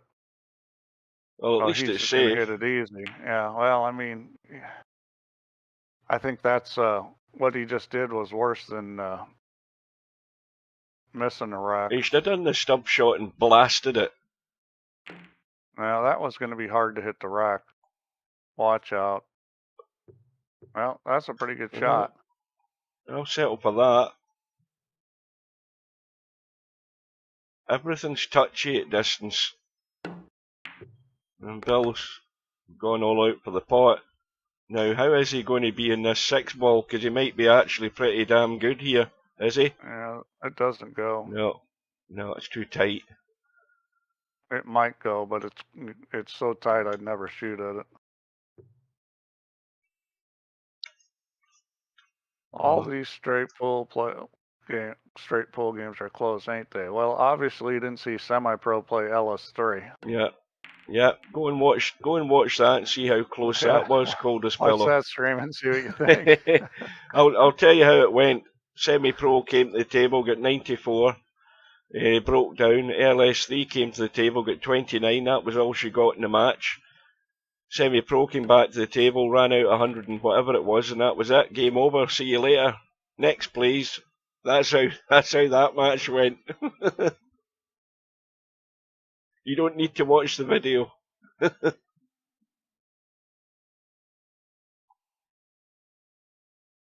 Yeah, don't forget, you can go and catch up in any matches that you've missed. They're all on the playlist, unless I forgot to add the one last night. I'll check that later on. But this is where this one will be heading as soon as it's done. Now, Bill's having a quick study here. What's he sniffing out here? What is he sniffing at? Is he looking at a 1, 2, 3, 4, 5 ball combo in the 11? How about that, Steve? How about that? Commentator's eye. He's eyeing it up. 1, 2, 3, 4, 5 ball combo. Yeah, that's a little dicey. I don't think I'd shoot that. I think the 14 ball could come back and cause trouble. You don't have a good enough run at it from that angle. Oh, he's ducking.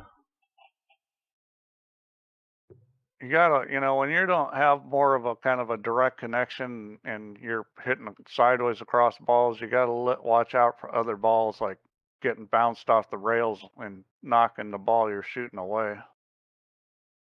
It does save the table settings, Chimpy. I can confirm that myself. Because what I done was the other couple of weeks ago that I set up the well, it does for me because I could go to a room night now. So you're talking about you're doing this online. It doesn't save the settings. If you put it into the custom setting and the advanced settings, it defaults to novice. No, it doesn't. No, it doesn't do it for me. Well, I'm not sure what's going on there. It's not supposed to do that. Well, see, as soon as this match is over, if I remember, I'll go into a room. I've got a straight pull table set where the pockets are, what do you call it, normal, and it's saved. Unless I've not noticed that the pockets have gone back to tight. Oh, you're talking about you You set it to, you're trying to set up a tournament table with normal pockets. Is that what you're talking about? That's what I've done. Um, It goes to novice table if you change to pockets to normal. yeah, it might do that. Yeah, because I'm trying to think how that's handled. I know it saves the standard table settings. I don't know that it will save a custom one.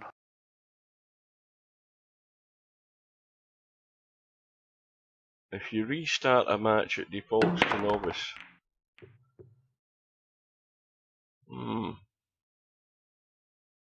So that's what you're talking about with two players in the game, in the room, online. Whereas I've set it where I've just been in the room mucking about. And you know, for example, if I go into a room and bring up straight pool, I've got the red. Hairpig says it's only the button. The button says reset to novice. Yeah, the button says reset to novice, but if you bring up straight pool, you should have a red marker on the advanced settings or whatever it's called on your screen. Because mine always does, because I've physically went in there and changed it to normal pockets with the tournament table speed. That's got me scratching my head. I'm going to have a look at that after. When you say you're resetting it, are you pressing a reset button, or you're saying reset it as you went back into the room and...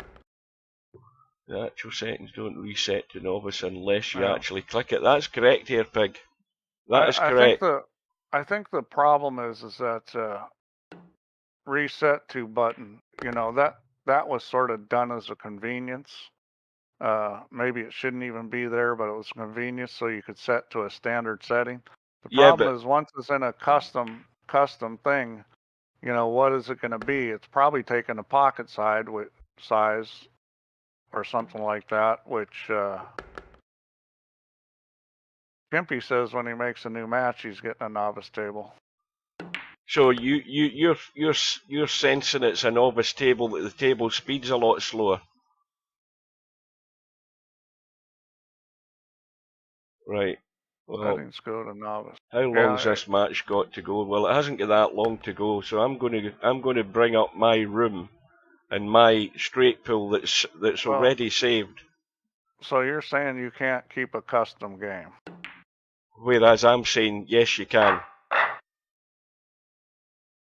Yeah, but Hairpig's making a point that when you look at the setup, the thing that's catching players' eyes is the novice thing that's shown in the window, and that's only. That's not what Chimpy and Cobra are saying. They're saying when you go back to the set up the room again, it says novice. Well, like they say, I'll believe it when I see it.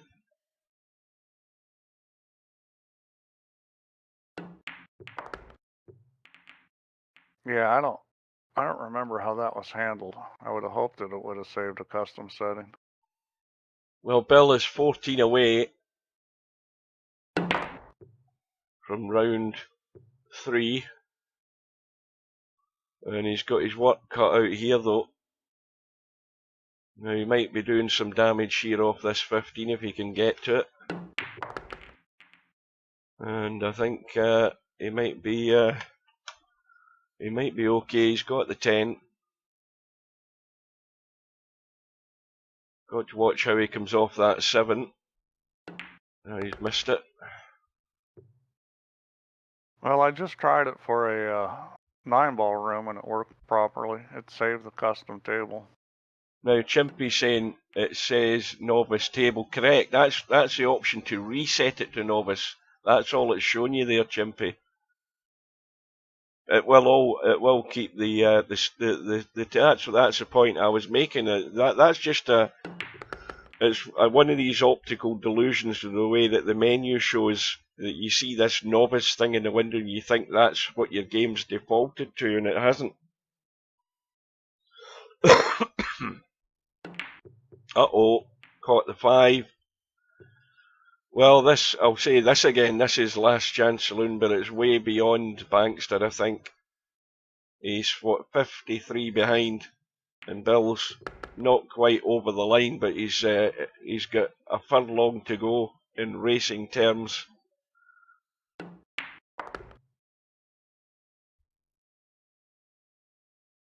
Yeah, I'm not seeing it do what you guys are saying. It always shows custom table for me when I go into the match play setup screen. Was it in the challenge room? I think when you say it says novice, are you talking about the setup screen or are you talking about the table screen? Match and challenge. See that? Unless you're talking about the table screen, when you press the custom button, it brings up the table screen. Yeah, it says reset to novice table. That's not what the settings are still what they were. That's correct. Yeah. Set, because whatever custom table is set to, it's still set to that. Because if you look at the pockets, it'll have the correct pockets, and the table's still all the same.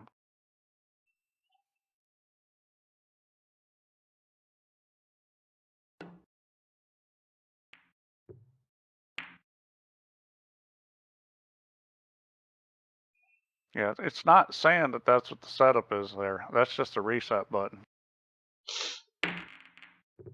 Well, Cobra, that's it's a custom table now. That's the problem. I think it's just gone by the pocket size, or maybe it's just defaulting to that because it doesn't know what it is. I mean, if it was going to say anything, ideally it would be reset to whatever my custom table had been, but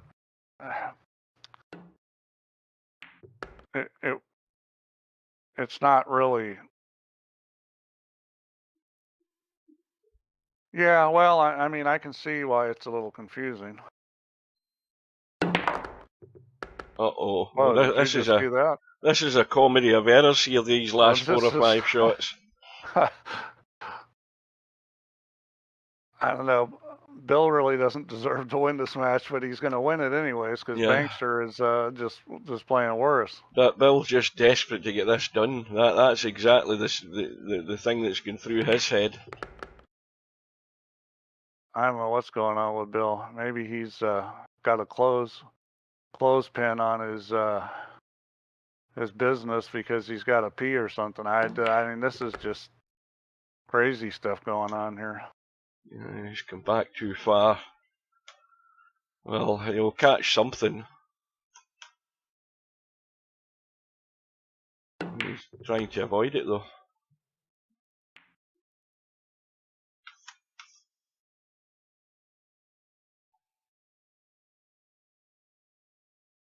Right, this for the match.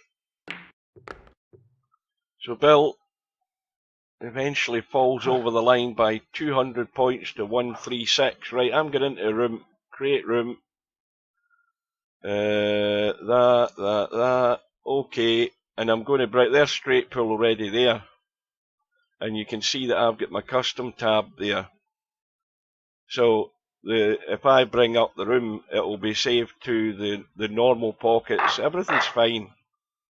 So if we go up and have a look, there's normal pockets. That's fine, and nothing wrong with that. And the table speed's fine. You can only reset to one of the choices. You know, that's why. Go back to that setup here.